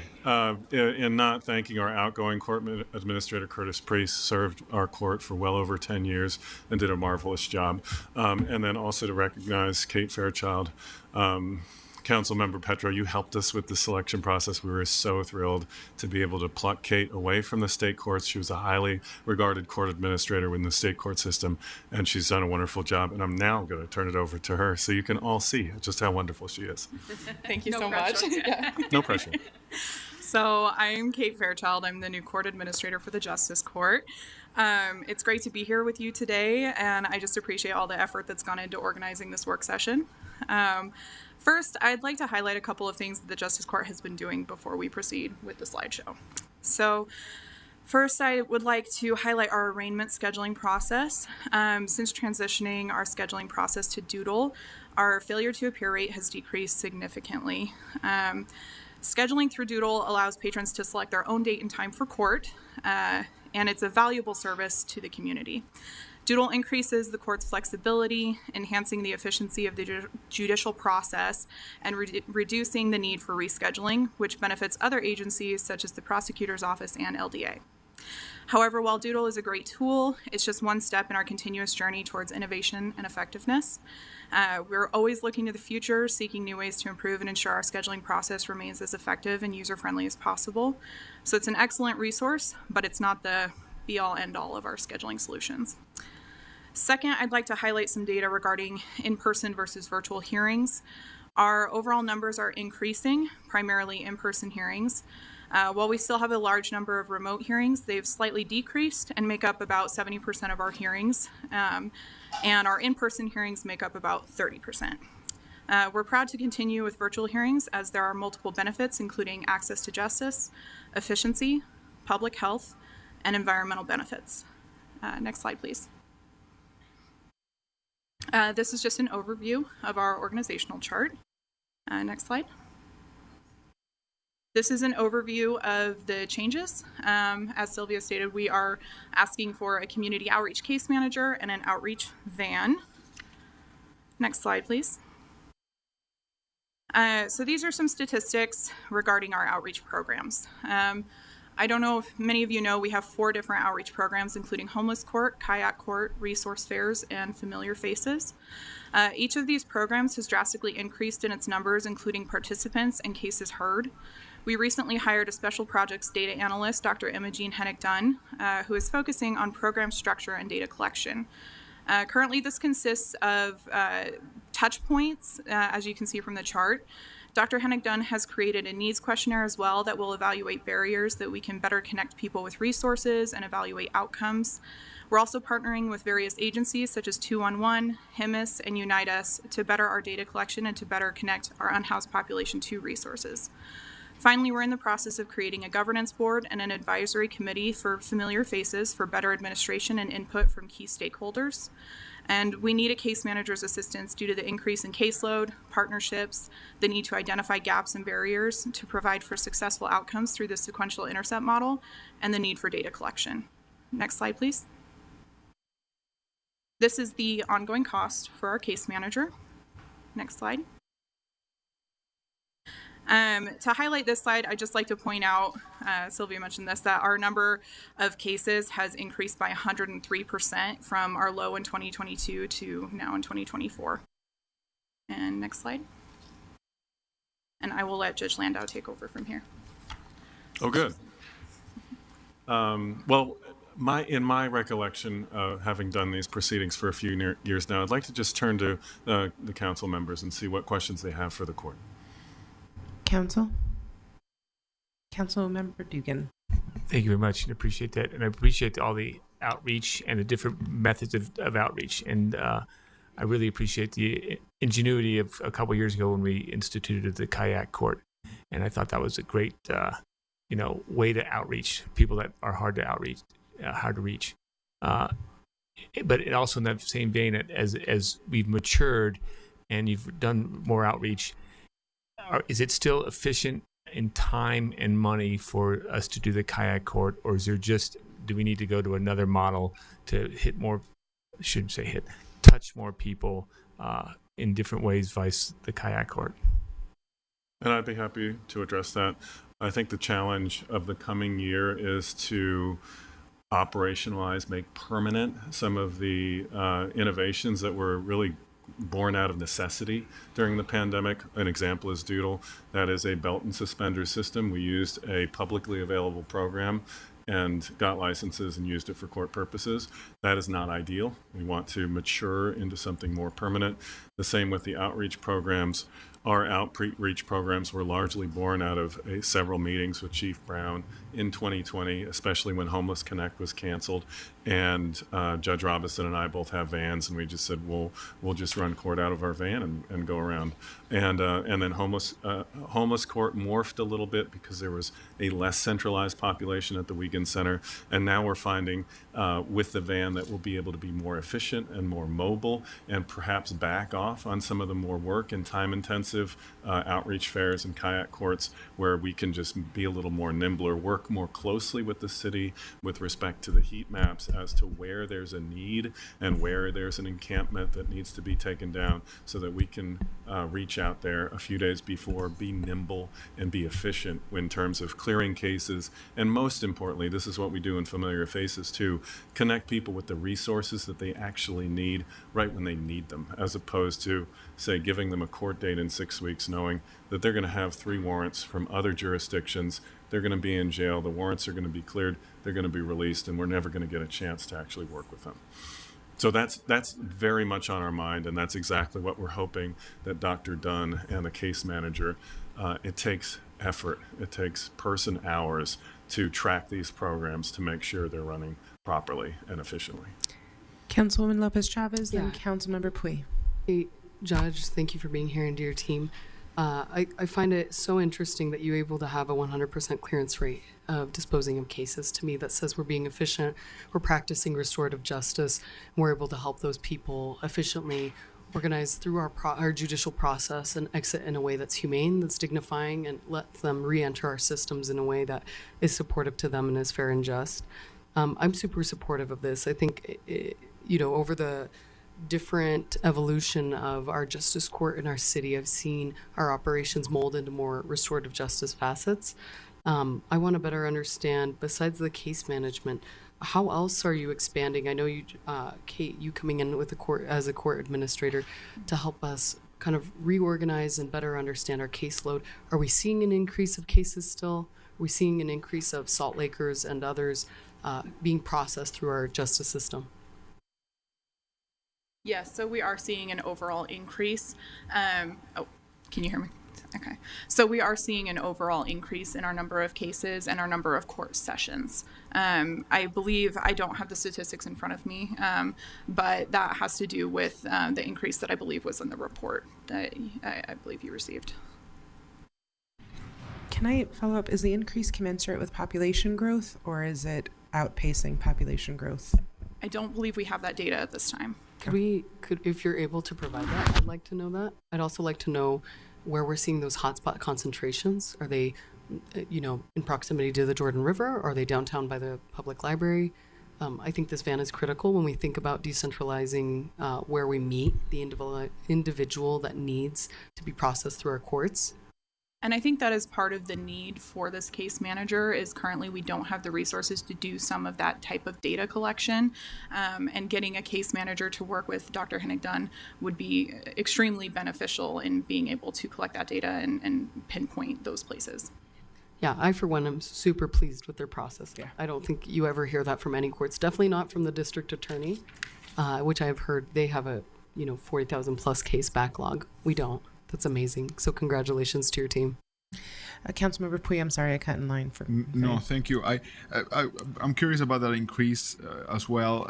But my question lays on: is the increase due to more cases being filed, or how the court is approaching finding those that need cases to be heard? And maybe other efficiencies that you guys found to connect with those that need the process starting. So, is it related to more cases being filed, or maybe it's both? But I'm trying to figure that out. And then that increase is huge, and you are you're requesting for one more person, and I'm worried that this year we will see that sharpness, and even the data might tell us that we might actually need more people quicker.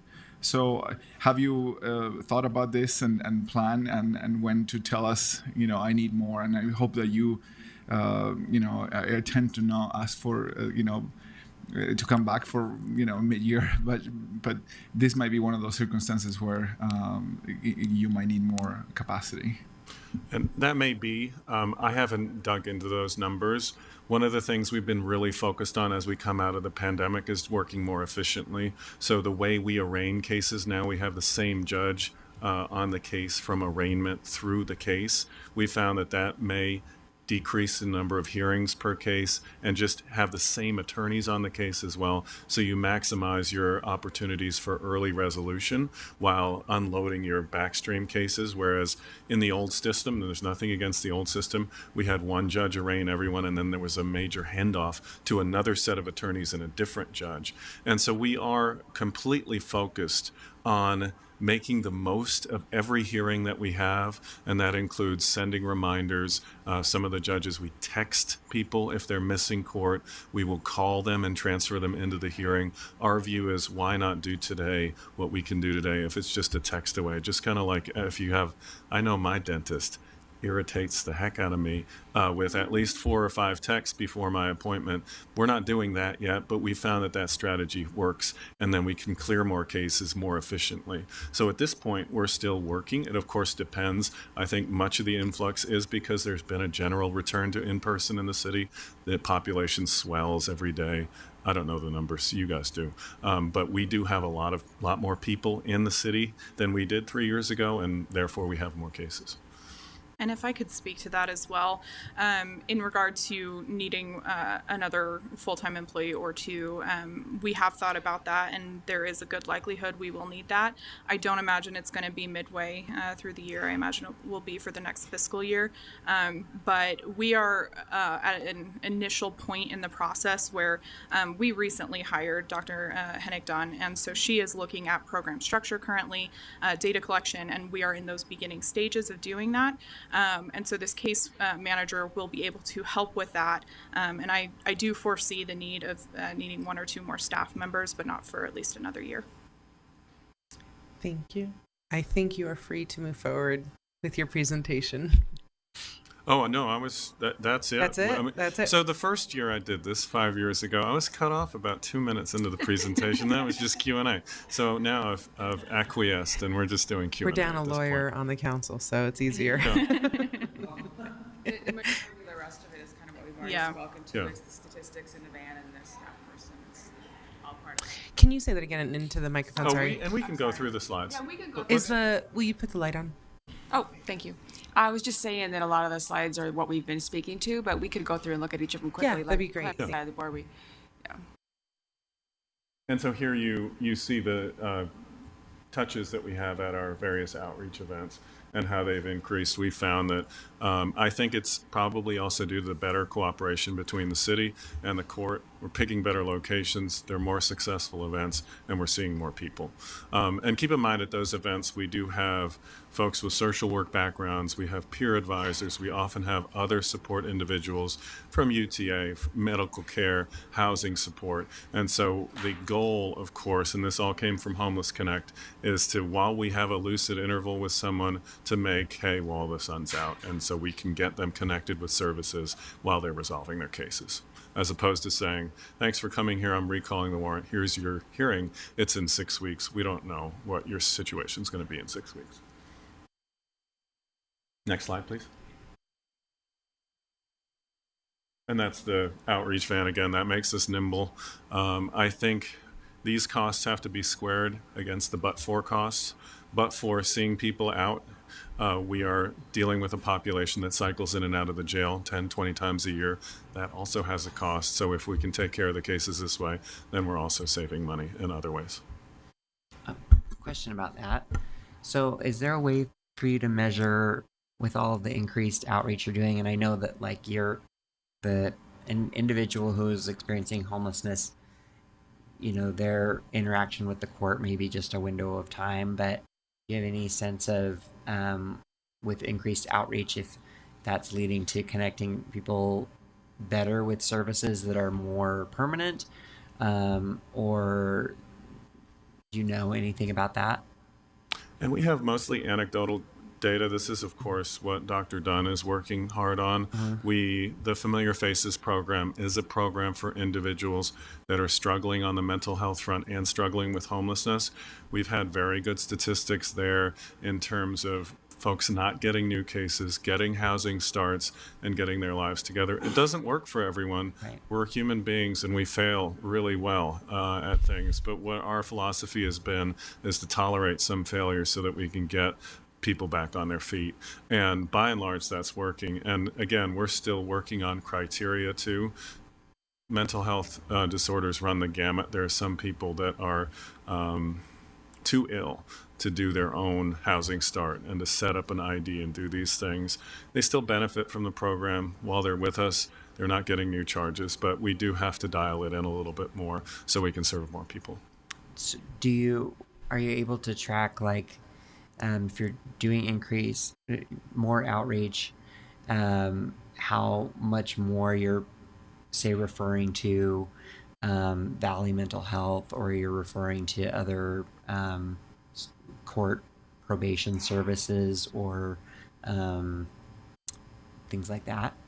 We haven't looked into that. We did, the state got very interested in the Familiar Faces program, and they put in their budget the home court program, which will be housed at the district court, also for mostly civil competency, but also for folks similar to the ones that we're serving.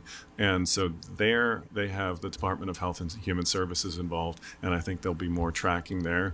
My expectation is that we'll be tracking outcomes a little more closely as well. This was all a project that was really built as we were flying the plane. We did copy much of this from Miami, where they have a program that's very similar, and our district attorney, our public defenders, and our other community members just said, let's just get it started and see how it goes. And I think everyone's been very satisfied with how successful it's been so far in terms of connecting people with the resources they need. Well, I think that's really cool. A lot of programs that other district courts have adopted started in our justice court, and I hope this is another one. Yeah, and this is also related to this was our remodel of Courtroom 2. So I don't know if any of you have been over there. There's a big couch. There are a bunch of booths where you can have confidential hearings. There's a bigger confidential space. And then there's a big table where you can sit around. One of the first person that we had transported from the jail for Familiar Faces sat down and immediately said, I don't think, Judge, that I've ever sat at a table like this. A table where there's a prosecutor, a defense attorney, a judge, a couple of social workers, a couple of peers that had in the past struggled with homelessness, and we're just all working together trying to get the person what they need. Then, of course, this past week, we had another first. Usually people come to court, they want to be heard first. We had someone that came in and said, Judge, would you mind if I go last because I'm so comfortable here? And so those are the kind of things that are exactly what we were hoping for when we redesigned the space to create a community court, that people are willing to come in and do the work and hopefully get themselves back on their feet. That's great. I'd also like to speak to your question just in terms of the needs questionnaire that Dr. Hennick Dunn recently came up with. It's a very in-depth questionnaire that we're going to start using at Familiar Faces so that we can track outcome data. It has all sorts of questions about housing, health, food, etc. And we can administer that questionnaire over and over to track outcomes, to track changes, to track where people are going, which resources they're actually using. Great. That's amazing. Oh, should we next slide it? Oh, yes. Let's next slide it. I think this is more of the same. The trend here is, again, an upward one. Next slide. And that's the overview. Okay. Is that the last slide? Let's see. I think we have Let's another see. one for this. This is just an overall of the Justice Court operations and our full-time employees. And next slide, which I think is the end. Sorry, sorry. Go ahead. All right. Council, any additional questions? Kate, I remember your interview so well, and I was so enthusiastic because I felt like you brought enough expertise about the position to do those nuts and bolts things that I have no idea about because I've never worked in a court before. But you also had you had an energy that said that you were going to, adhere, make the core mission, but also look for those opportunities to make the methods what they need to be. And between the judge's leadership and your expertise and insight, I'm just really thrilled that we get to play even a small part by doing budget for you all. So thank you so much for coming and for taking such good care of Salt Lake and our Salt Lakers who are probably not at the best point of their life if they're having to visit you that frequently. So thank you. Always a privilege. So much. Thank you. Appreciate it. All right. So we are still waiting at in 22 minutes, we're supposed to be having a board appointment to the sister city. Let's move. No. No. I will let you all know that there is a written briefing about the Central Business Improvement Area from 25 to 28. If you will all please be sure that you review that. Should we go through the report of the chair and vice chair and get all that stuff done? Okay. Vice Chair, any reports? I have no report. Executive Director? We have no announcements. So then our other option is, do we think our closed session people will not be here until probably 5:30? So we could attempt to do a 21-minute closed session, 15-minute by the time we get technology set up and be back in time for the approval, or we can have a 20-minute break. What do we prefer? I've never seen us do a 15-minute closed session. Succinct is not our middle name. It might be our goal, but never. So are we up to the challenge, or should we just take a break? All right, I'm hearing break. So let's go ahead. Let's take a break. Let's plan on reconvening at 45 per the agenda. Thank you.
like to proceed with a board appointment for our sister city board. I'd like to welcome Rose Chesbo up to the table. Rose, if you would tell us a little bit about yourself, just a minute or two, and why you're interested in this sort of service to the city. Make sure the green light is on and that you're talking into the microphone. Yeah, perfect. All right. Hi, everyone. I'm Rose Chesbo. I have been an educator in the Salt Lake City School District for the last 9 years. I came to Salt Lake in 2008 and went to the University of Utah, got my master's there, and now I'm transitioning out of the classroom to complete a PhD at the University of Utah as well. So I'm working on research more into reading and literacy. So that's a little bit more about myself. Councilwoman Young. A teacher's at the table. To do it. Yes. So, Rose, thank you for being willing to participate with the city in the Sister Cities Advisory Board. One of the things that I emailed you about, but I want to just state for the greater group, when we think about partnerships between our cities, I think one of the greatest opportunities we have is related to our youth and our children in terms of understanding how those partnerships and educating our kids can then be maintained over time. So I just really appreciate that you're bringing that expertise of having spent time in the classroom related to how the city can work to improve and strengthen those bonds across cities. So thank you. Yeah. Oh, thank you so much. Yeah, I 100% agree. I think those relationships, fostering relationships with students all around the country for our youth, that is such a big deal, and that's something that really is going to make a difference in their lives for many years to come. So yeah, thank you. Councilmember Dugan? That's it. So in our house, we still call her Miss Chesbo. We actually call her by a maiden name sometimes still. She is the most remarkable second grade teacher a family could ever have, except for the ones who are currently teaching my second grader. I blame her for the fact that I can't text in peace because my kids can read over my shoulder. So, Ms. Chesbo, I'm really thankful to you for your willingness to serve the city. You made our classrooms magical. I'm sure you're going to make our city and its interaction with other cities magical with that unique brand of Elsa power that you have. She dressed up as Elsa one Halloween and had my daughter convinced she was Elsa in disguised. So I'm really excited to see you here. I know how amazing you are, and thank you for being willing to give your time and energy. And you're going to be an amazing literacy professor too. Like, just well done on all of the callings. So you don't have to be present. You'll be on a consent agenda and approved. And with that, you'll start your board service. So Awesome. Okay. Thank you so much. Yeah. It's good to see you. Thank you. Thank you, everyone. Okay, I need a motion to enter into closed session for the purposes of discussing collective bargaining. And when we leave that closed session, we will be adjourned from work session. Madam Chair, I move that we enter closed session for the purpose of discussing collective bargaining and receiving advice as counsel. Second. I've got a motion from Councilmember Mono, a second from Councilmember Pui. Any discussion? I'll roll call. Young? Yes. Pui? Yes. Mono? Yes. Lopez Chavez? Aye. Dugan? Yes. And I'm a yes. That is 6 yeses with Councilmember Wharton absent. We are now in closed session.